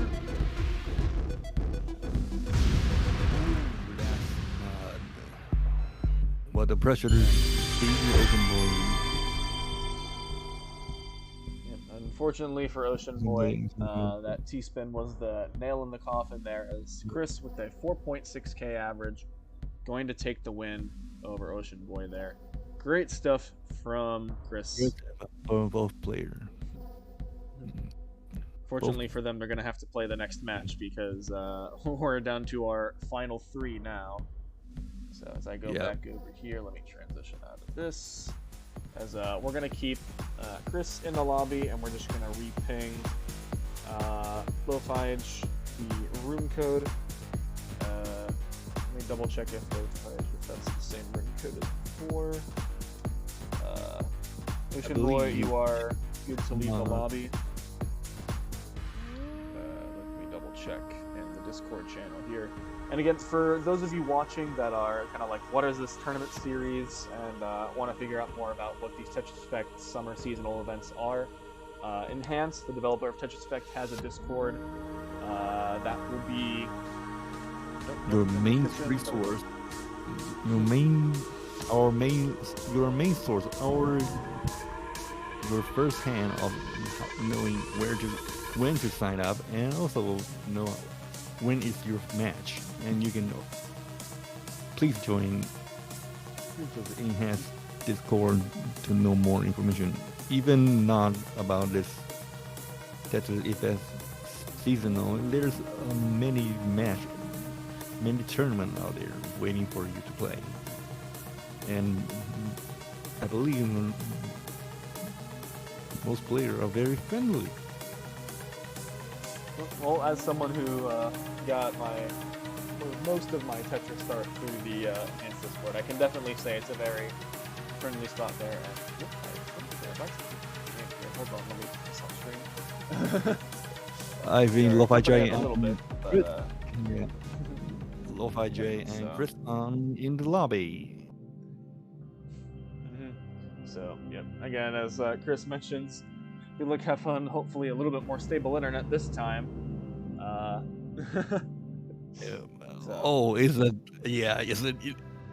It's a Ladies and gentlemen, you're going to see a rematch of our previous winner final or winner semi-final. Lo-Fi J on the speed select side. Oh, they're asking questions about speed. So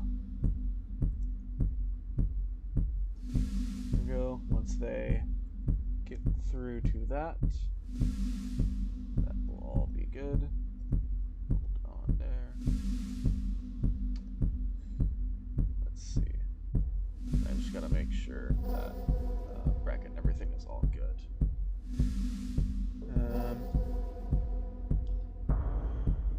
All right, they're all confirming those speed picks, and so looks like we're gonna start with a speed level 1 for this first round there.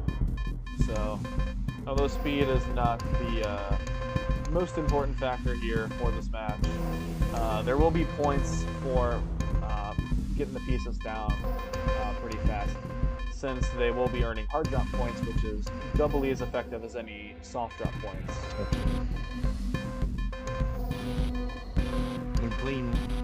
When playing lower level, your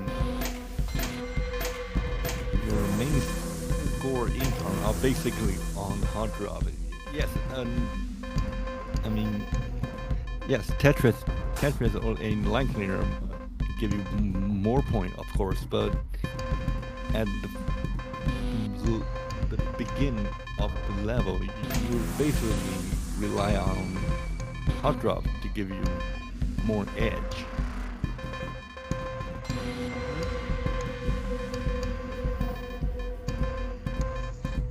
So already Chris only at around 10 lines, but still not behind by very much.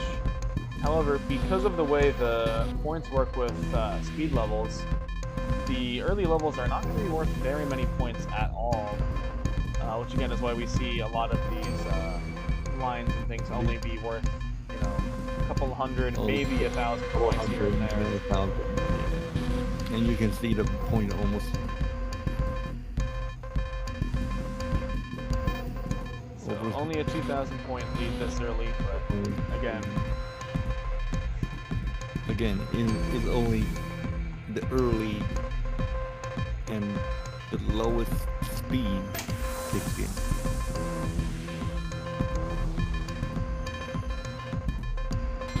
They have a questionable bow stack there. Don't know why. Oh. Lo-Fi trying to figure out a way where they can get this good stacking in. But unfortunately, having 5 high all the way up column 10 without needing to fill out both columns 8 and 9, going to make it really hard to build cleanly without skimming something there in the middle. And as we see, they're getting a lot of doubles and singles, which unfortunately is going to push their pace really far behind. Again, it is level speed level 6, so they're not losing out on a crazy amount of points. But if they continue to do this throughout some of the later speeds, this could be very detrimental to their chances of the set.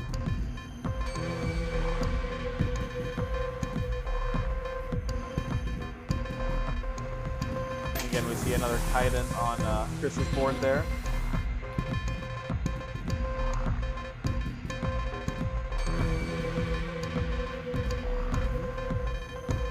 And Lo-Fi J. Sure about him, but I really think he has some drop that could be bad in my opinion. And it looks like at the moment, Chris is trying to extend a pretty sizable lead. Now is onto speed level 10, the lowest we've seen thus far. And at the moment, the lead sits at 80,000 in Chris's favor. However, Lo-Fi is behind by about 10 lines, so they very easily could overcome this deficit, given the amount of time remaining. However, if Chris continues to play efficient, they could push this game out of reach.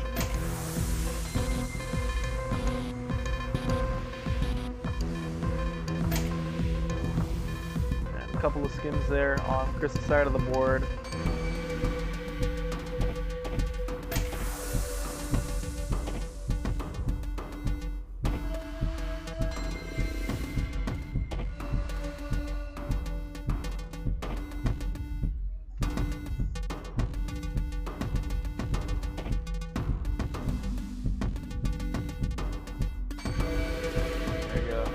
On Chris's side, that's going to put them into speed level 12.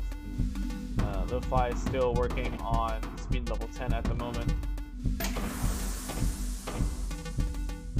It looks like a pretty clean stack. Could potentially get one, maybe two T-spins off from this. However, it looks like they are going to have to skim a couple of lines there. However, Tetris on the combo is going to be pretty heavy. However, Chris has been able to use that time to build up a couple of T-spins. And Lo-Fi is still over 100,000 points behind in this match.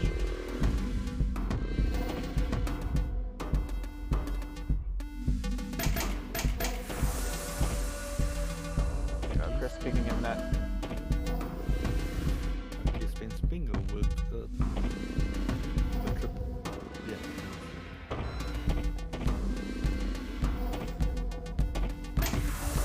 There you go. Nice fractal from Chris there. Able to get not one but two T-spins right on top of each other and cashing those out as soon as those were ready. And smoothly transition to level 14.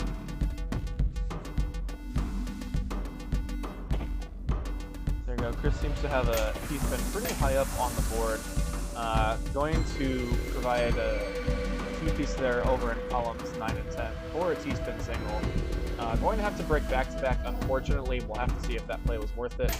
However, I think Chris has a pretty sizable lead that there's not going to be too much leeway based on some of the decisions here.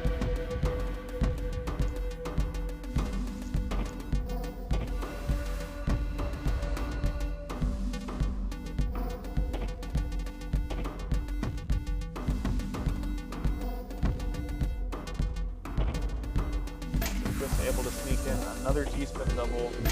Lo-Fi is maintaining the build very, very clean. A little bit there on the bottom of the stack. Besides that, looking very clean. Going to get their double followed by a Tetris. Unfortunately, having to skim into level 15, which rids them of that back-to-back bonus. Still 200,000 points down, but I believe this might be one of the lower leads we've seen going into some of these higher speed levels. And so, again, Lo-Fi could be able to make the comeback there if they're able to play smart with a couple of these lines. Again, they are around 5 to 15 lines behind Chris there, so they've got some stuff to work with.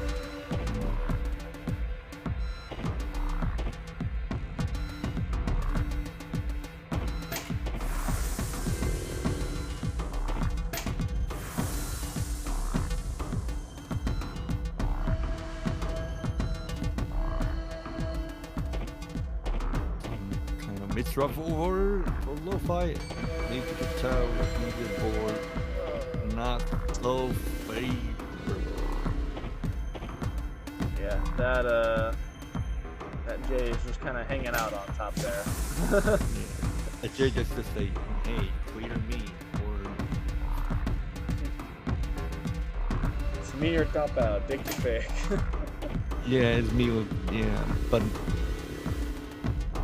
Lo-Fi make it out. If the board become manageable. Definitely not an easy cleanup job, so good on Lo-Fi for making that happen. As Chris is about to transition into speed level 21, where the lock delay will start to decrease, so they're gonna be forced to play a little bit faster now, whether they like it or not. Unfortunately, not able to get an eyepiece over, so that T-spin is not going to be filled in by the time they go for it. So they're just going to have to go with what they've got. And trying to fit that eyepiece over, finally manages to get it. Has a T-spin double ready and able to cash down it, bringing that score to 709.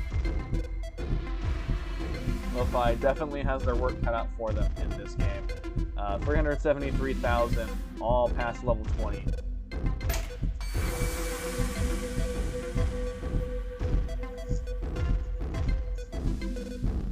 looks like Chris now going to try to be doing a combo wall setup potentially. Yeah, It's looking like a 4-wide. yeah, it looks like 4 wide. It looks like 4 wide. It plays like 4 wide. I mean, you're T-spin single as well. And there they go into a, I believe, Combo 13 combo. 30 combo play. I mean, you're. Chris have a very good time on scoring that. And so Chris has now gone away with the 4-wide arts and is beginning their efforts back onto the T-spin game. It looks like they are ready for a T-spin double. Lo-Fi, unfortunately not able to match pace past level 20, is losing ground pretty swiftly as Chris is going for a blistering pace, now on speed level 25. And Lo-Fi with a couple of eyepiece dependencies, not a good way to fill them. Going to be caught skimming up here at the top of the board for a little while. Trying to find a way to get the eyepiece to work, but unfortunately going to have to top out in the process. As Chris, with a very long Temet going to make it through with a 3.6k average there.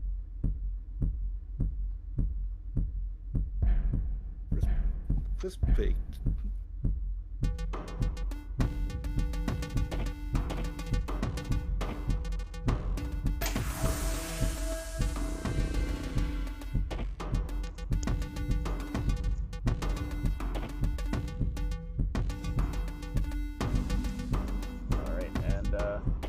Just respond to the chat there a little bit. And again, as we get into our second game, it looks like Chris is going to be going for a bit of a center well. Center well. Be a 5-4 stack. 5-4 stack. Yeah. Again, does often provide a lot of opportunities for some creative T-spin building. Here we go. We see a Tetris followed by a T-spin.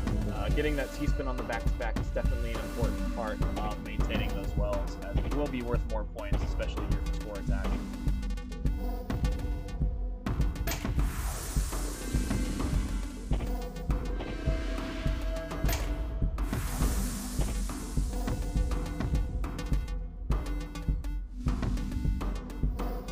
So Lo-Fi getting pretty high up on the board.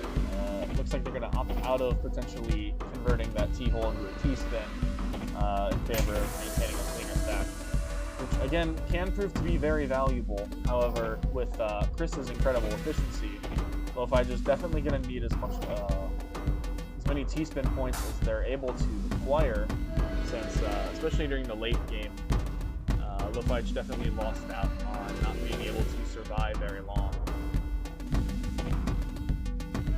Well, then again, I believe they did top out in the middle of level 23, which is definitely not easy to get to in the first place. But, yeah. Again, just within perspective of some of the other players in this tournament, it's funny to be that it's like, yeah, unfortunately they're dying pretty early, even though it's or topping out pretty early, even though most other players would be falling gone by this point. Yes.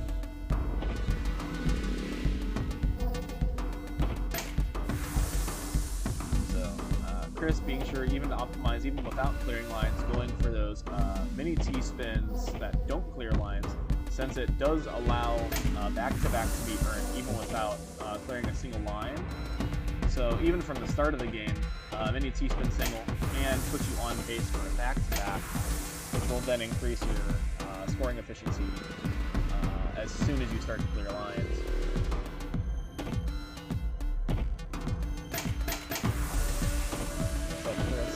Take, T-spin single followed by single, followed by double, and a Tetris. And keep the back-to-backs chain continue.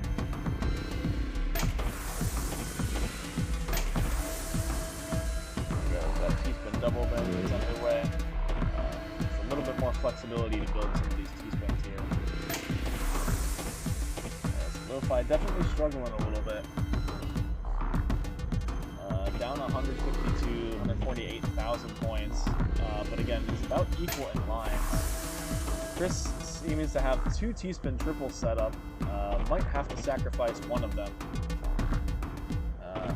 After they've already cashed out on one there. Could potentially try and make another T-spin double on top of this there, but I think the greed is starting to catch up to them. They're not getting good enough key sequences in order to maintain that greediness that they're going for. The drop is not favor on Chris for this. The greedy it kind of backfired. You have it saying. Although somehow Chris manages to dig through it all. Yeah, but as I said just a couple of minutes earlier, and suddenly Chris going to be able to get set up for mini T-spin single followed by T-spin double. Just waiting on that second T-piece. Finally gets it there, able to get that T-spin double on the back-to-back bonus. Going to be approaching 400,000 points relatively quickly. Lo-Fi still working on their first 200,000 there, so they're going to need to really pick up the pace if they're going to try and seal a win for this game.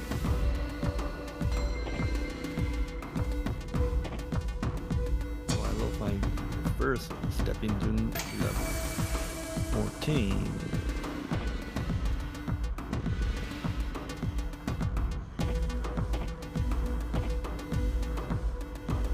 Maybe it's a color thing, but I mean, yeah. As the color continue to change, you're thinking, oh, isn't it? Some mood changing. Another 4 wide there coming out from Chris. Chris did mention while on commentary earlier. I don't know if everyone in stream was here to pick up to it, but Chris did mention that. If a player is not able to use any T-spins at all, combo wells can actually be more effective until T-spins are added. Yeah, I remember what.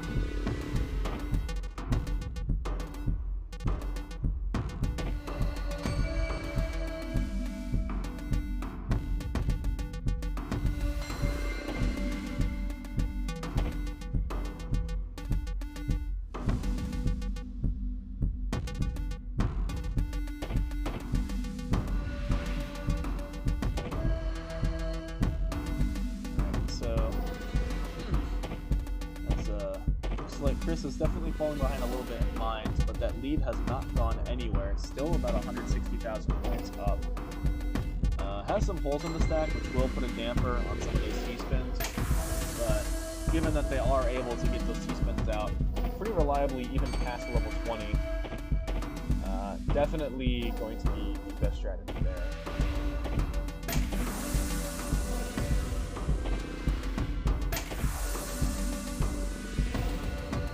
Just when you're thinking that Chris have made those setup could not be handled, and suddenly you see clearing after clear after clear. Chris able to get another T-spin double on top of the stack. Looks like they are now down all the way to the bottom. Has an open 9-0 that they can either try and speed run through to put Lo-Fi under time pressure, or potentially build some guidance and things. Lo-Fi forward is very getting more. Looks like Lo-Fi is now going to hit speed level 21, but still down by about 200,000 points, especially after that T-spin from Chris.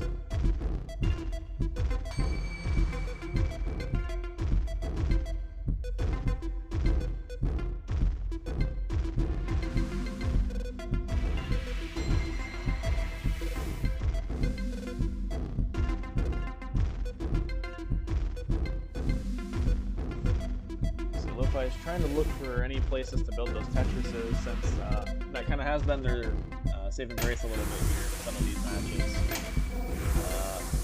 Are not having the best of luck there. Again, this has been going on for almost 20 minutes. The fatigue is likely to be setting in. So trying to continuously rack their brains for these T-spin finds is going to get really, really difficult.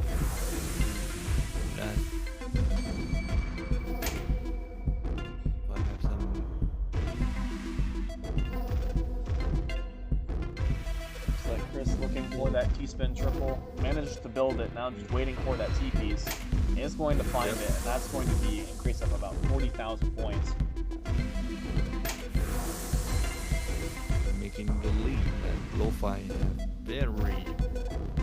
have to very struggle to keep up. Yeah, Lo-Fi at speed level 24. This is getting tremendously fast. Still very impressive that they're able to play throughout this. However, the misdrops are going to ensue very shortly unless they're able to get down pretty easily.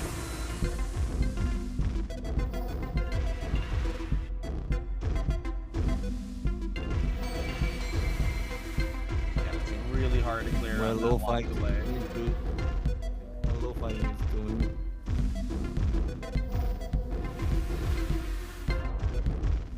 Going higher, we can touch the sky, and Chris already knowing that game 2 has been sealed is going to top out at a little over 1 million points with that 5,000 per line average.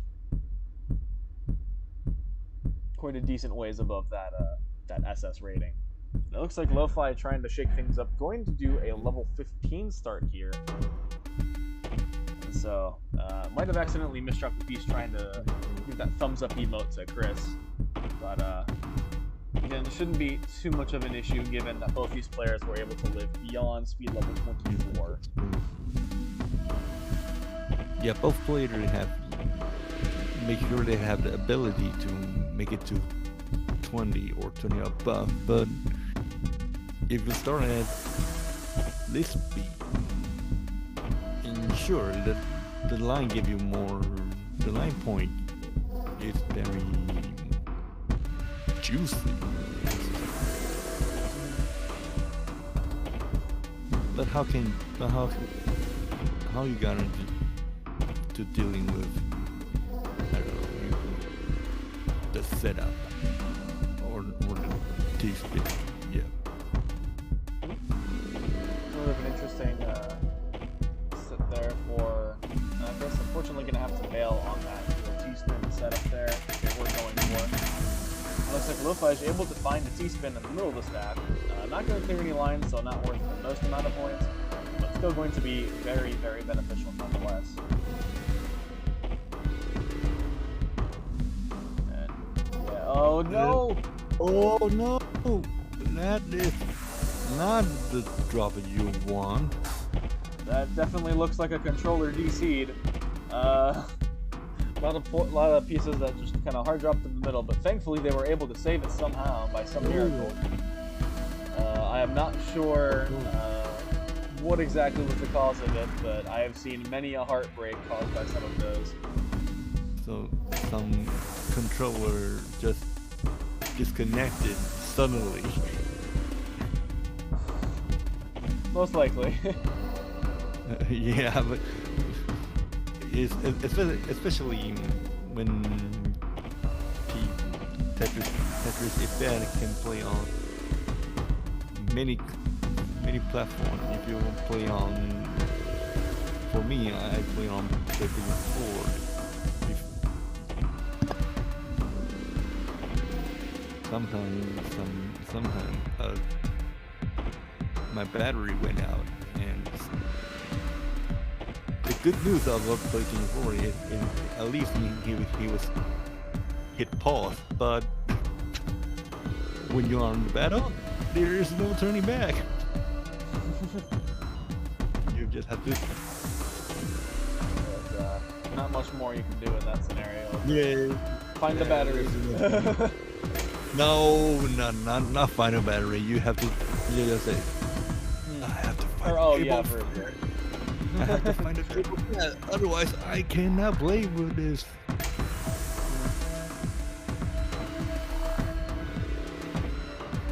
keep forgetting because I don't play on controller very often, so I keep forgetting a lot of those don't use batteries anymore. Back when I was mainly only controller consoles and things like that, most of them were all batteries. So I remember there was a couple instances where I invested in some rechargeable batteries, so that way I'd always have a pair of batteries at the ready, and then the charger stopped working. Yeah, you already have it. So you. I can't remember correctly. It's most current generation controller almost battery. On battery? Or you can use recharge cable to attach to it.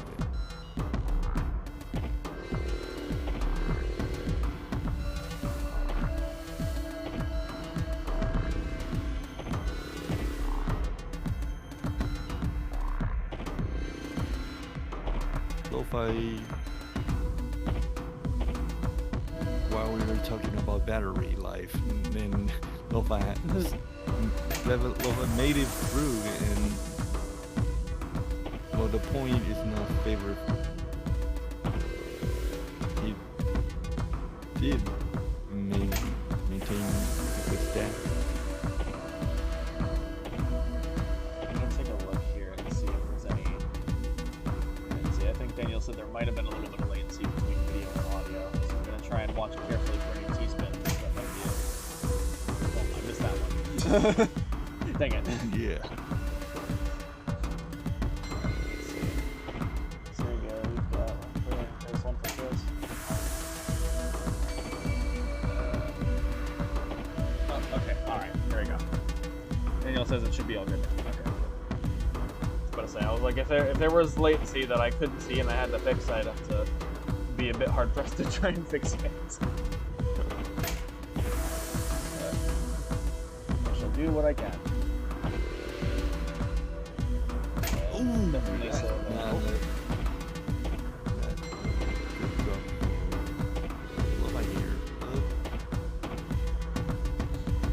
Lo-Fi definitely picking up a bit of the pace there. They're only now about 80,000 or so points out, but unfortunately can't get the eyepiece over. Unfortunately, that eyepiece.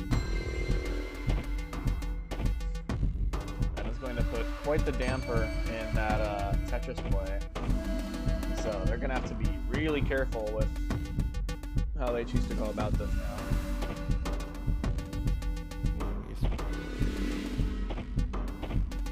It's 18 right now.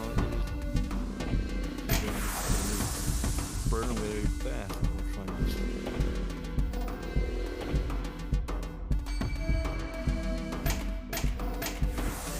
And looks like Chris going to be taking their time now that they have the lead. So, time is not of the essence for them. Yeah, time is really not a real issue. I mean, time is not really an issue for Chris. He's not the one have to deal with the pressure for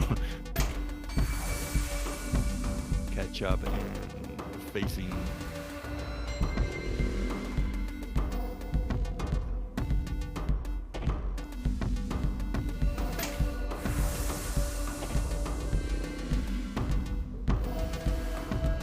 And all clear there on Chris's side.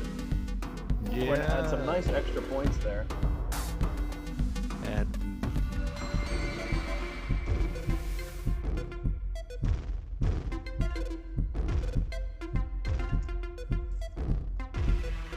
almost feel like a nail in a nail for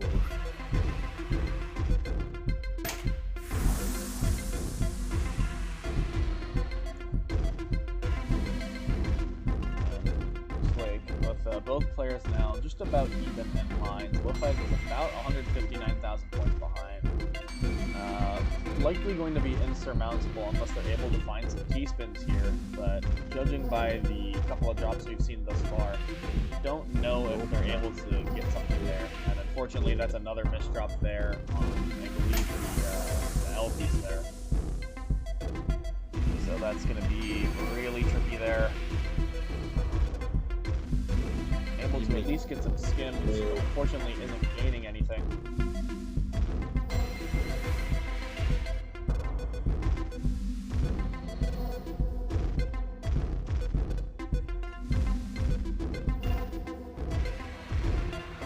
Ooh, that's not. Oh no! And unfortunate, not able to get the pieces over in time before the mistrap goes. And Chris swiftly 3-0 against Lo-Fi. Well, we conclude our previous side match bracket. with loser side match and some unfortunate disconnect issue match first, and we're back. So I'm going to take a brief recess here while I go get some more water and things, but I have left the player stats on there, so remember that Chris is going to be facing Daniel. Daniel is on winner's side, so Chris will have to win 2 sets in order to take the win.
You're missing like Daniel. Daniel have to be in the room.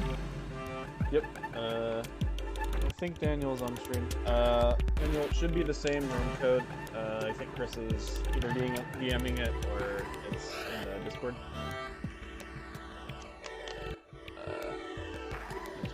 Actually, you know what? Since it's the last one, I can also just put this up on stream. I don't feel bad about it. I trust y'all. So, we'll just transition over to Discord. So, So Told Daniel, you. when you are ready, room code is, well, it's kind of covered in the corner here. Let me read it out for you. DZ. Oh, never mind. We're all good. It's all good. So Yep, I'll hide he's that here. in now that they're in there. And so, Oh, yeah. I see. It's the final match.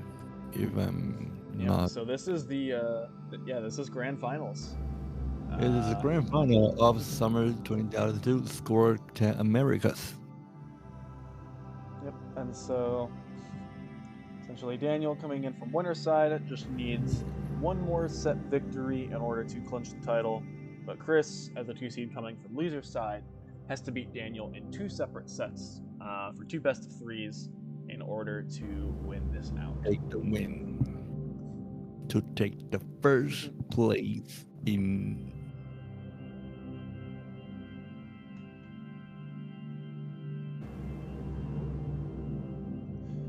Alright, and then I think once Daniel is ready, room should still be fine, haven't adjusted settings. And so, Daniel, once you are ready, you may ready up and begin the match.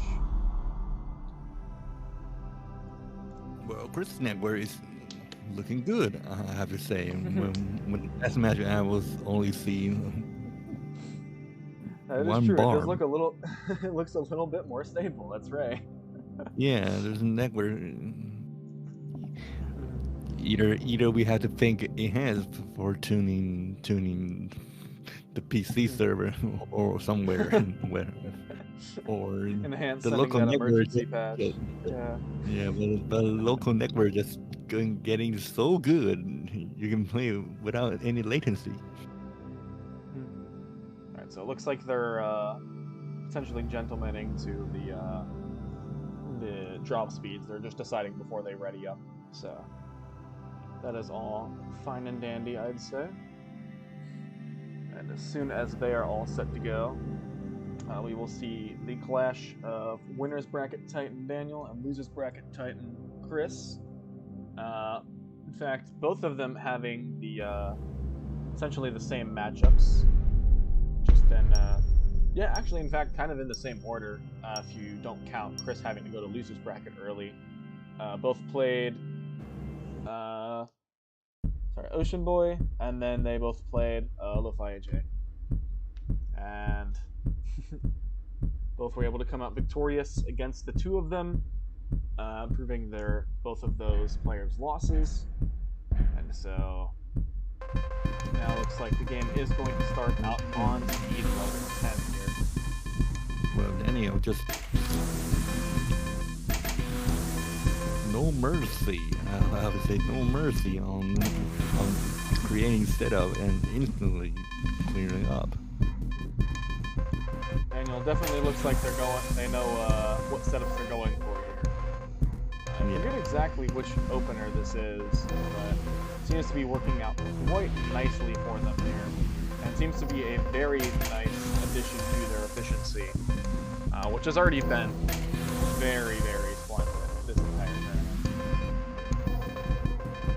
It looks like now they might have to sacrifice a little bit, unfortunately, just given the amount that they've had to stack up for this. But Daniel just screwed. The early game was not. His early game might not look so fluently at first, but for this match, I would say he have turned into the 5th gear.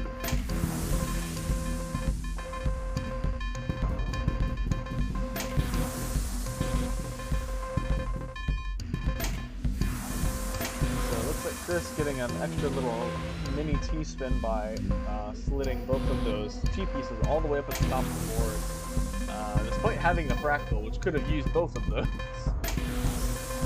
Alright, looks like now they're going to have to likely set up either a couple of overhangs or potential skims in order to clean this up. And somehow it looks like they managed to do it without either up until that very last second. as they finally managed to clean it up. However, now on a round even footing, Daniel's T-spin factory has been working quite well with the T-spin doubles and T-spin triples that they've been working on. As they are now about 100,000 points up and 50 lines in at the moment. Yeah, with the both line, the T-spin bonus or T-spin score really makes a difference for both players. So Chris with a little bit of a uneven parity on that right side, going to have to be a little bit more cautious of how they want the T-spin out of. Looks like they're going to choose to do so with some skims. Almost missed the all clear, but manages to find it there. If you find all clear, but yeah, it's cool. I give it that. Yeah, a smile.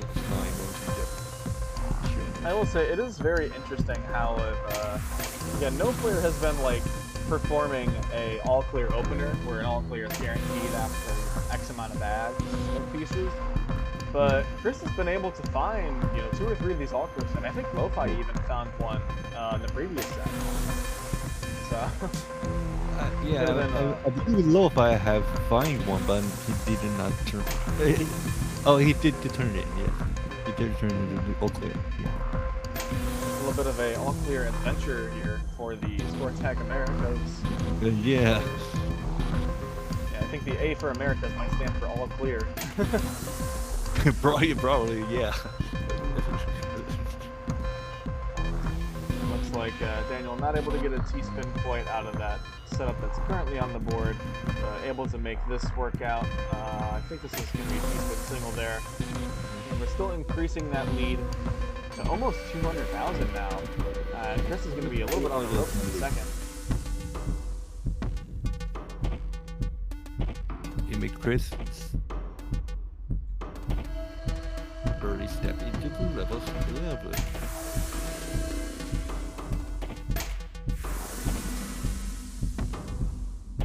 Looks like Chris still looking for the right way to set up this T-spin. Has a pretty flat stack, so should have a little bit of legroom to work with there. And going to be able to get it. But looks like they are not hard dropping any pieces as of late. So I think they're going to be letting the game do that for them here to get the most time to think for all their pieces.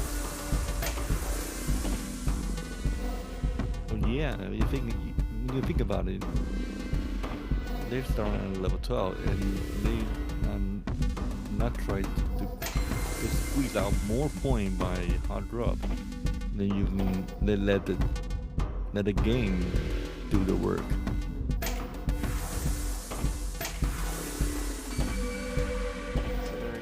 Tetris there from Chris. However, considering Daniel's crazy efficiency is still down by about 200,000 points, and is going to have to put in some real work here to claw this gap back. Especially now as they are even in lines, the score deficit is the same as pace deficit.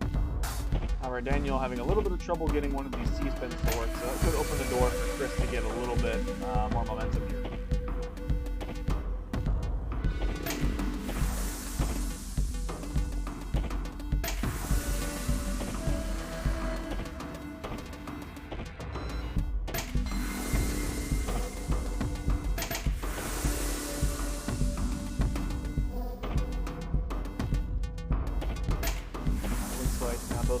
Approaching level 15, so likely going to be starting level for one of the next sets there. Chris at around 575,000, Daniel at over 800,000 now.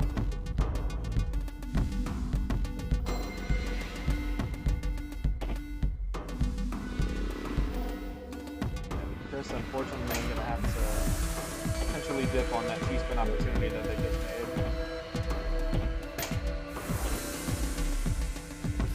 Unfortunately, how should I say bail out? Or... Chris going to be able to build yet another T-spin triple. They have definitely been using those T-spin triples pretty wisely. However, with the insane deficit that is the case right now, Chris is going to need all the incredible building that they can muster.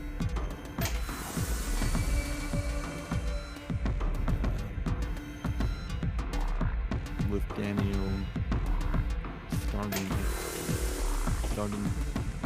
almost like starting gun, almost like rocket efficiency.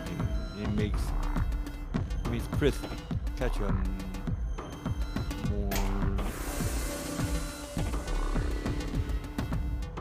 a little bit difficult to say. Just a little bit. Yeah, I will say a little bit because I'm sure my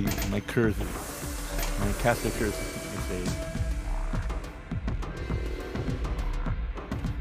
my caster curse might say he might be just way behind, but no, and probably after 2 minutes or 3 minutes later, I'm wrong. So Daniel now, not even at level 20, has reached the 1 million coin cap there. Has been the only person in this tournament to surpass 1 million coins. So we're going to have to see if they continue with this incredible efficiency or if they decide to take it easy for a little bit and focus on that survivability.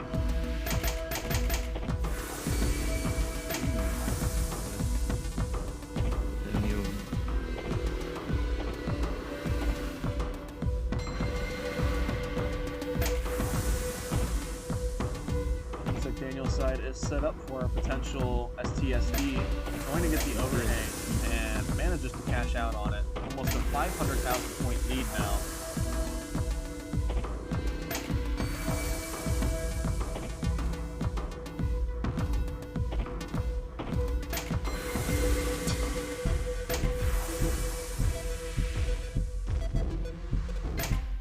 Unfortunately, Chris almost able to get a T-spin off with the speed level 20, but unfortunately too many pieces in the way, was not able to capitalize on it. Chris having a little bit of a Tetris well set up.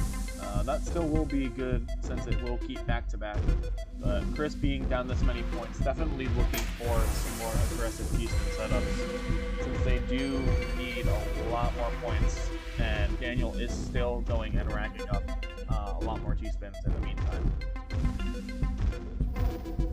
While Daniel still T-spin away from the lead. Again, another T-spin double. Almost 600,000 points up at this point, nearing a 1.5 million score.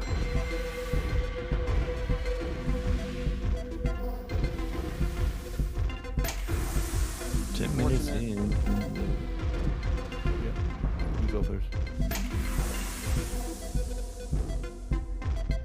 Sorry, I was about to mention, unfortunate timing since it did prevent. Oh, and well, speaking of another unfortunate incident, Daniel unfortunately not able to instantly rotate that T piece, and it is going to collide with an I piece trying to find its way through the matrix. And so now Chris is now with the 2-minute chase down, trying to climb back through a almost 600,000 point deficit, or excuse me, probably closer to 550,000. They are now about a quarter of the way through their time, still over 500,000 to go.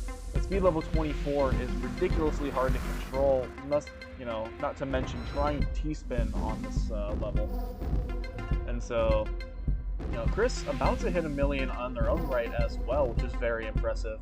However, Daniel with that incredible efficiency, especially early and late game, is going to drive Chris higher and higher up this board without getting a lot out of it.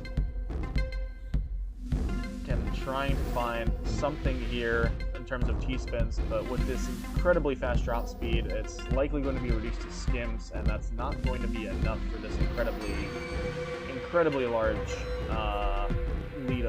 lead that Daniel has.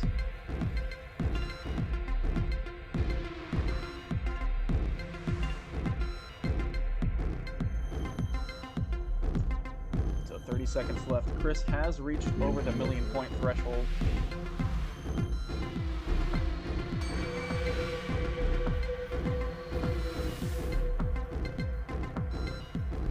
seconds left. Fortunately, still around 416 or so, 413,000 points. We're not going to be able to make anything else happen on speed level 27. But Daniel with a 6.6k per line average.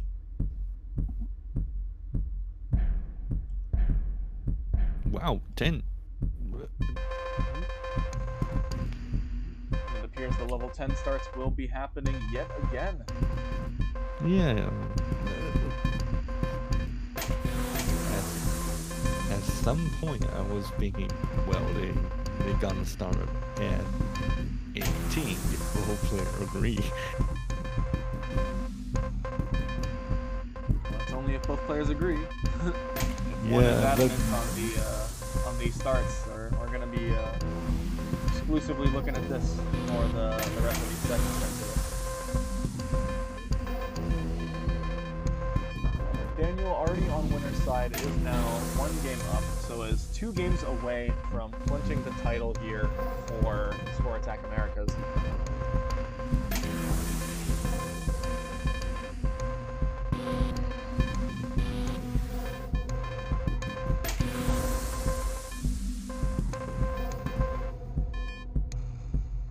So, about, a little around 20 or so lines in. It does look like Daniel has a little bit of a pace lead to begin with, but seeing anything drastic this early could spell disaster pretty late on if the pace continues. Yep. So it looks like Chris trying to set up that T-spin triple, able to get a double out of it, but also a mini T-spin kick there, which will save back-to-back. However, a lot of S's and Z's not going to be too kind to this board, and so not a lot of good options for Chris to keep any sort of clean stacking at the moment.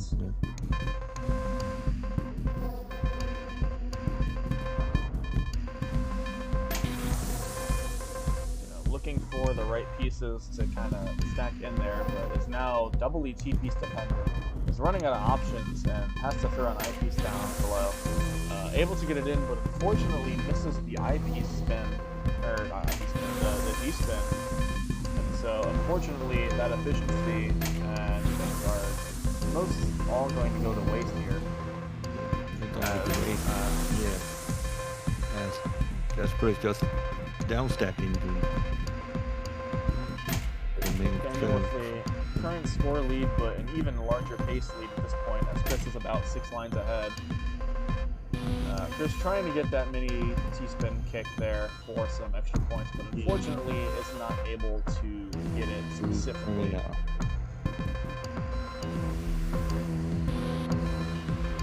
Some good setup, but not the piece favors for turnout. Chris is going to have to really go kind of all in for this efficiency if we're going to be able to catch up to Daniel now. Again, it's only down by about 100,000 points, which is, easily surmountable. But as these levels get higher and higher, the chances of making that comeback are going to be slimmer and slimmer.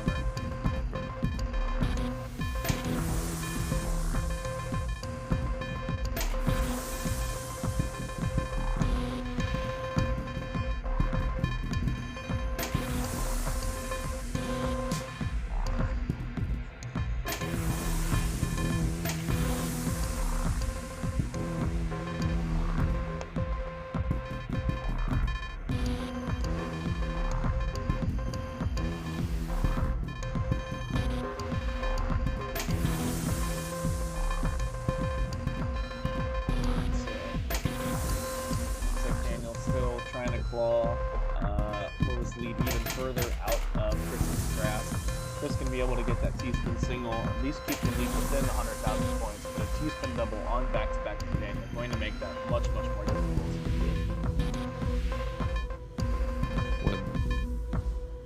Well, Chris have some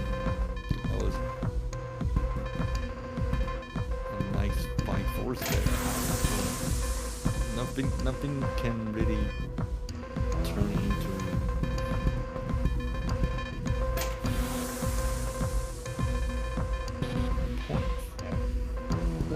with a really high stack, which could be good. However, some of it's likely going to have to be skimmed out of, which will hurt the back-to-back, unfortunately. Going to see if they're able to find their way back to a T-spin factory or back-to-back Tetris sequence following some of these skims there.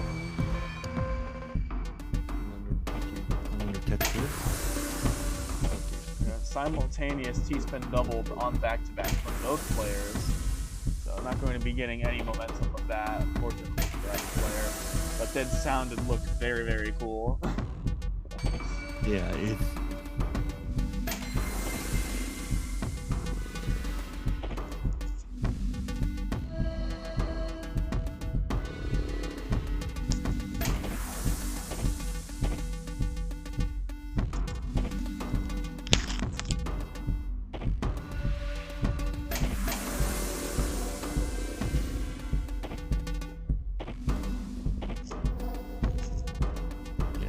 two players are only.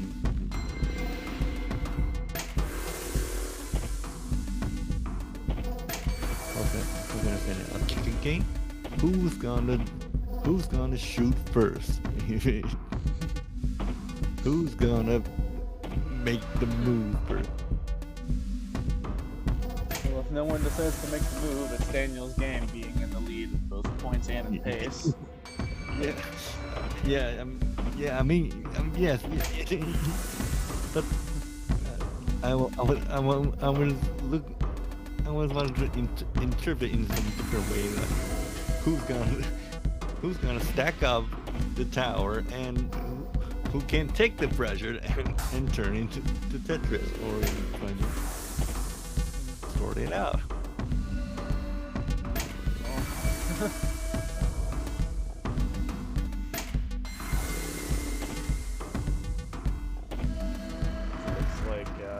Chris now through to level 15, however, still down 100,000 points.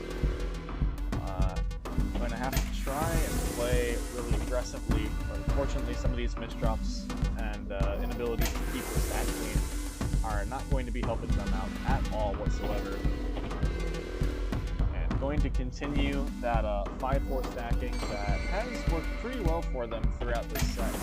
But again, it's going to have to be very, very careful. A couple other misplays could seal the deal for this game too and put Daniel on match points. Or champion for America.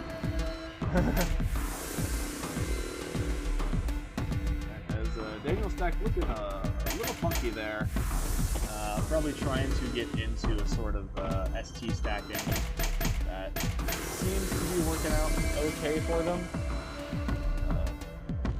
Not the most typical, but it is definitely getting the job done. Especially given that they are already well in the lead at this point.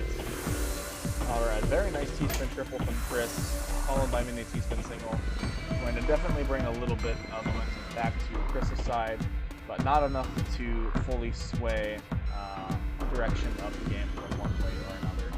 And unfortunately, in trying to make that overhang for the T-spin triple Chris was planning on, ends up blocking the well instead, forcing them to have to skim out of this again.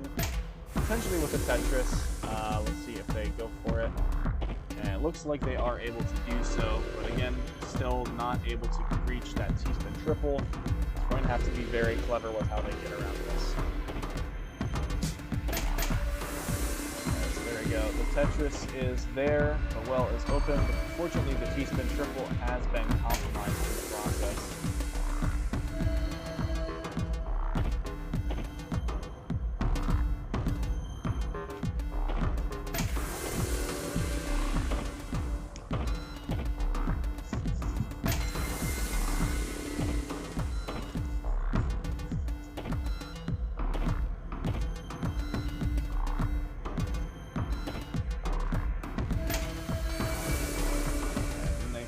Double.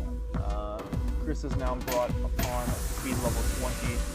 However, is about 200,000 points down. It's going to want to play as efficient as possible, but could maintain some LST stacking potentially over on this left-hand side if they get a good B sequence here to start. going to need some sort of T-spin sequence, but isn't really finding the best ways to make it work. So they're still going with the Tetrises, but in that time, Daniel is able to continue with this T-spin pressure. And so they are now up by over 300,000 points, setting up T-spin after T-spin, and in fact setting up a kind of a delayed donation there from the right and left side, able to make a hole for one T-spin on top of another, and then clearing out that higher T-spin in order to free up area for the lower one to be made.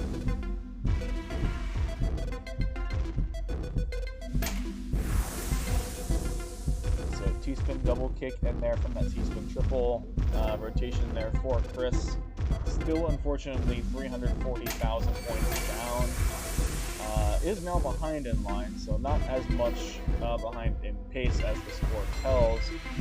However, being down this much this late in the game is very difficult to overcome, as we saw from Chris's attempt at trying to overcome that extremely difficult deficit from last game, and it just wasn't possible after however long they were able to go at it. Unfortunately, while trying to play aggressive this high up on speed level 22, it is getting very, very difficult. And without the right pieces to kick over the side, they are going to be closing off their well. And unfortunately, no way to get the eyepiece over. And that is going to be it for game 2. Chris topping out at 900,000. Daniel at 1.3 million. And Daniel on the championship point. Alright, so all Daniel needs to do is win this game, and the championship is theirs. Chris will need to reverse sweep to get a chance for bracket reset. However, judging by the pace of the past couple games, it is going to be quite the Herculean feat if they manage to pull this off. Daniel he's just making T-spin after T-spin after T-spin. Really, I will say, while Chris is making the combo before wide setup. This definitely seems to be going for the 4-wide setup. Perhaps might be a quicker way to rack up some points for Chris. They're just showing off a little bit. Again, seems to be working out pretty okay for them.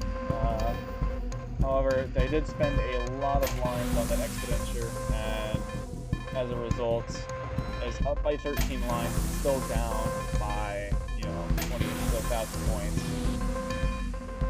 And it looks like Daniel also having a little bit of trouble with potential T-spin factory of their own, but have been very careful at what they've been clearing this entire game.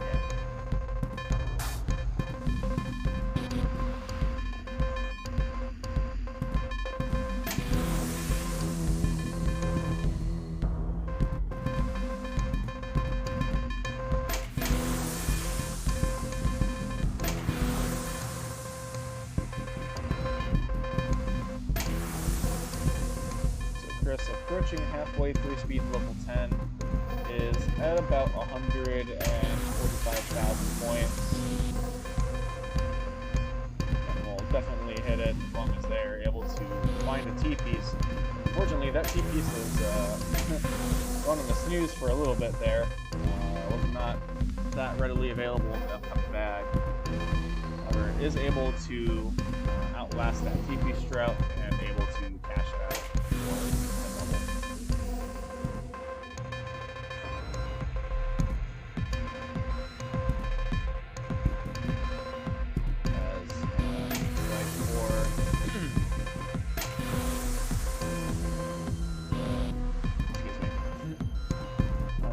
Daniel trying to find a way to open up that stack and managing to do so, as now they are all ready for anything that can and will be cleared and the coming pieces. Halfway through speed level 10 at 270,000 points, and still getting these back-to-back T-spin doubles like nothing. And Chris falling behind about 80,000 point deficit, and they're still about 10 lines up on Daniel. He's gonna have to try and match efficiency, but again, like a lot of these other games, it's been very difficult for Chris's playstyle to be able to grind out T-spins really reliably. And so if Daniel's able to keep up this T-spin aggression, as they have been with both games 1 and games 2, the win should be all but theirs.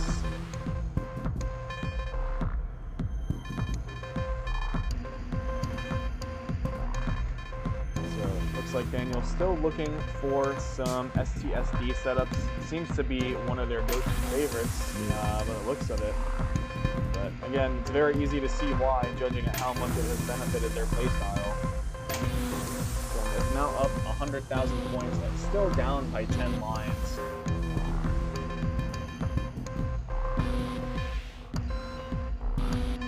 As the proficiency is really just keep pumping, yeah, keep pumping T-spin, Yeah, even more T-spin efficiency there. So it looks like they're able to get another T-spin set up there, and actually going for a bit of a donation. Needs the XP, but not really going to get it for clean results. You're going to have to skim out of it a little bit. However, manages to open up that stack, no problem, and is back at it.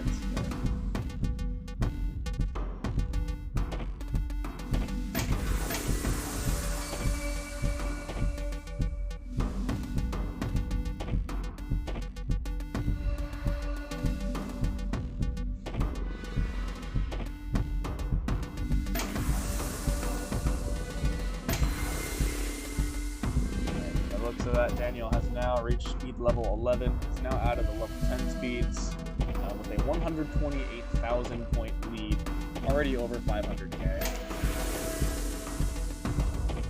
So the pressure is all on Chris there, with a lot of 15 or so fewer lines, needing to still come up with almost 200,000 points more than Daniel if they want to stay alive in this set and avoid the sweep.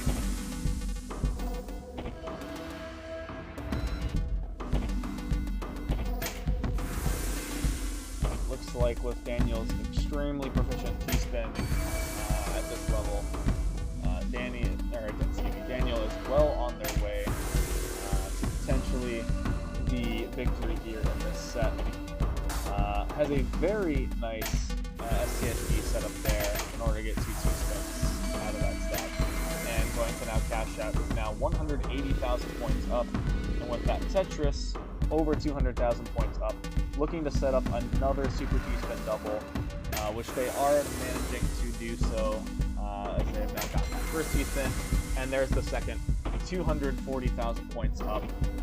Trying to set up another, but I think they may have misdropped, so they're going to have to skim a little bit. This could be Chris's opportunity to try and get some more T-spins in.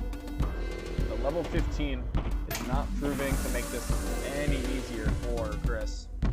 Going to have to really work for all these extra T-spins and things that they need. And unfortunately, with these really fast speeds, creating these T-spin setups is not going to be easy at all. Looks like Danny now on to speed level 15, Chris on to speed level 16.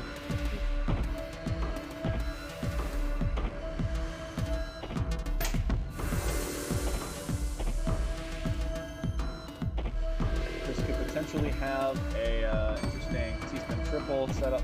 Looks like they're going to skim through it just so they can get that much more reliable T-spin double out of the way. However, an unfortunate flip of the eyepiece is going to block that off for the time being.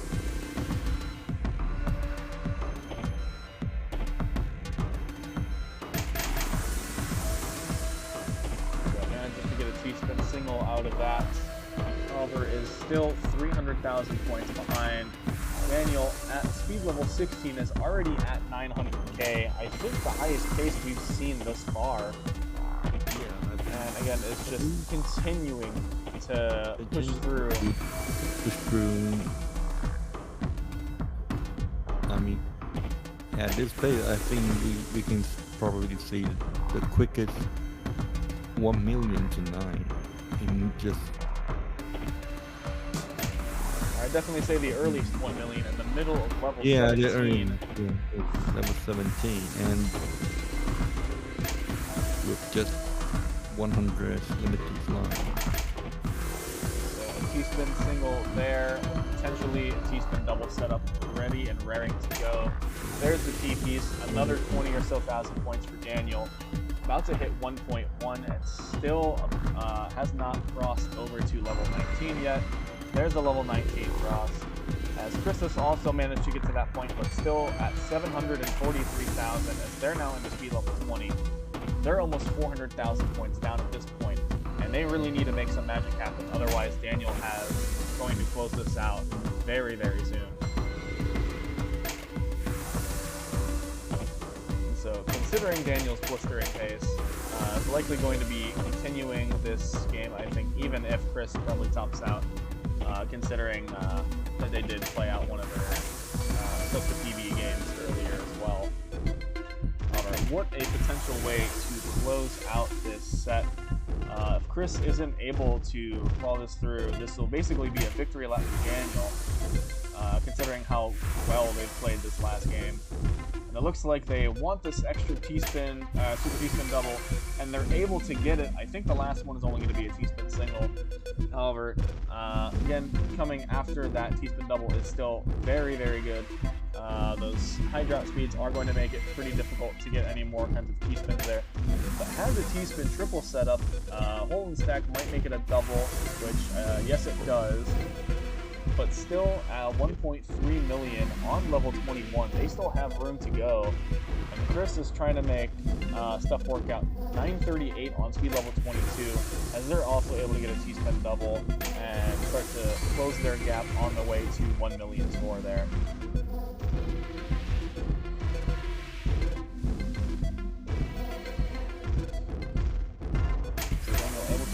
Another T-spin, still on level 22 and grinding out these T-spins so effortlessly.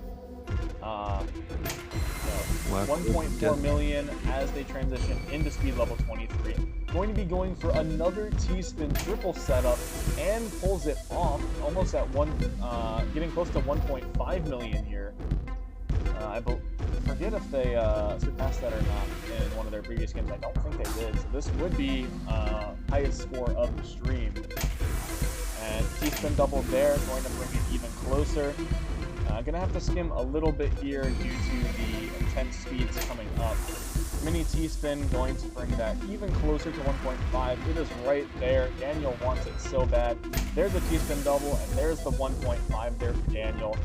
Chris also above the 1 million score, but is ahead in lines, is going to have to try and get 500,000 points somehow between now and when Daniel tops out. But Daniel is still going and not letting Chris get an inch. Almost hitting the 1.6 mark, has a T-spin ready and able to get it on speed level 25. Has another potential T-spin double, is going to make the setup. Unfortunately, is going to get ruined by the flips of the eyepiece. Could try and get a T-spin single out of this as well. Going to almost get a 1.7 game. Can they do it? They are so close. Speed level 26, not going to be easy. But getting the 1.7 with a T-spin single on level 26. Manages to set up a potential T-spin double if they manage to throw it out. Unable to do so, and going to value the cleanliness of the stack there. Speed level 27, almost at 1.75 million. A mini T-spin single going to bring it over to that threshold. 1.745 million points there for Daniel. Speed level 27. Chris also admirably surviving to speed level 27, but not going to make it. As Daniel with the near 6.7k per line average, all the way for 262 lines up until speed level 27. And that is going to be it for us, as Daniel going to be taking the win there for this set. Chris, if you want to come back into... Actually, is Chris still in VC? Yeah, Chris, if you're in VC, you can feel free to hop back on as well. I think Chris might be muted. But yeah, that is going to do it for the stream as of now. Wow, what an Wow. eventful tournament there. What an As some of event. the indeed, those were some of the highest scoring score attack games I have seen in a long time.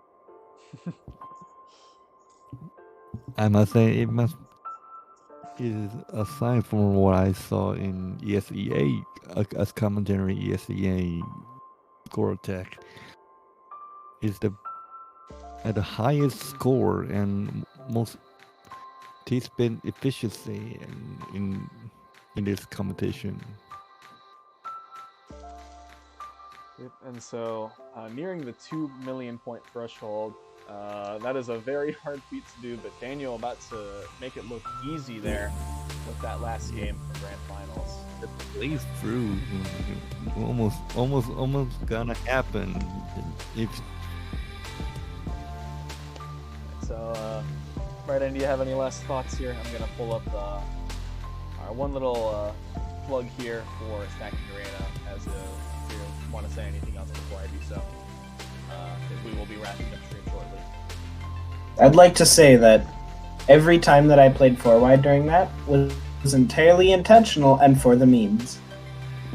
So you're memeing? You weren't trying to. Okay. Some of that was just me memeing just for the fun of it, because 4-wide is just sometimes it's really fun to do just because. And because I knew it wasn't sending any damage or anything, I wouldn't be seen as one of those crazy 4-wide peoples. I'd just be having fun. Yeah, I mean, What the one Daniel, 4-wide is rarely good in score attack.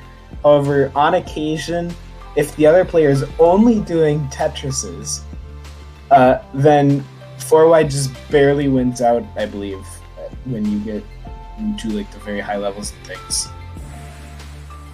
But I have to say, like, if I see someone playing 4-wide in like sending garbage line to the opponent, like kind of that type, I will be scared.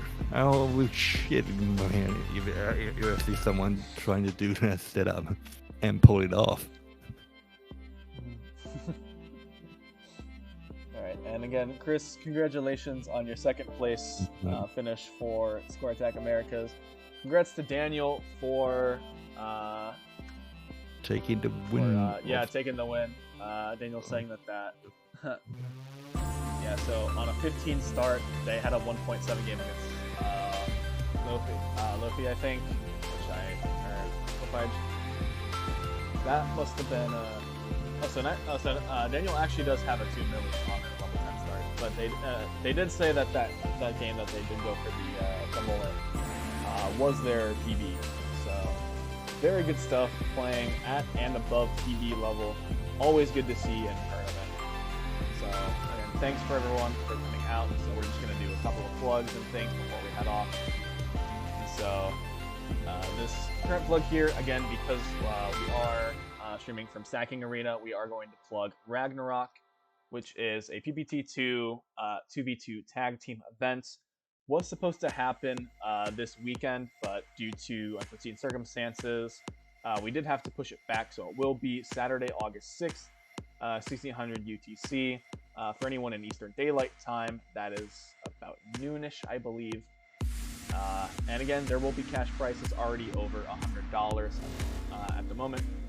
Again, is event sponsored between English Puyo community and Hard Drop will be streamed on the Hard Drop Twitch channel. All of the information will be going over in Stacking Arena Discord.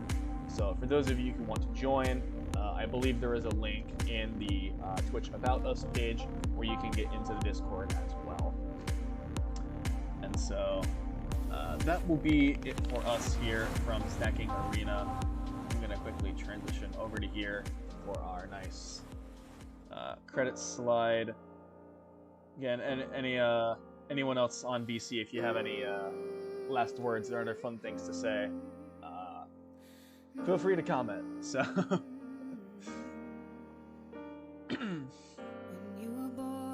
but this has been the ScoreTech America Summer 2022. Again, these will be going throughout August, I believe, for another 3-4 weeks from here on out. So there will be plenty of things to look forward to. I believe the next one I'll be streaming from Stacking Arena, I think is in 2 weeks, which I think will actually be the day after Ragnarok too. And so, again, just showing credits here, these are some of the lovely people that help put these tournaments on. So we are very in debt to a lot of these people. Again, first person on the event manager, Andy8254. They're the person that has created Stacking Arena and has very generously been able to share their stream layouts with me, as well as stay up till, I think, 5 a.m. or 6 a.m. their time, helping me out get the stream ready for how you see it as of now. So many, many thanks to them in particular, as well as to Forrest, Pixel, and 2 Quantum Bits for being the executive organizers for this. Really pulling through and making a revamp to the format to make these very, very exciting. And so, also just a little bit of a plug for Stacking Arena, since, again, this is from Stacking Arena's Twitch channel. So these will also be some of the people. You will see a lot of cross between some of these two organizations. A lot of people tending to run, 1 or 2 Tetris events for a couple of organizations will tend to flow out through a lot of the other organizations in the modern Tetris community. So many thanks to all these people, as they all do very, very good work. And so that will be it for us. Thank you all so much for joining. And that will be, again, I guess, depending on your time zone, good morning, good night, good evening. And we hope to see you again on another Stacking Arena stream sometime soon. Meet us next week for Classic Score Attack Americas. Thank you so much for that one. All right. Have a good next one. week. Have a good Say one. bye. BC. See ya. See you.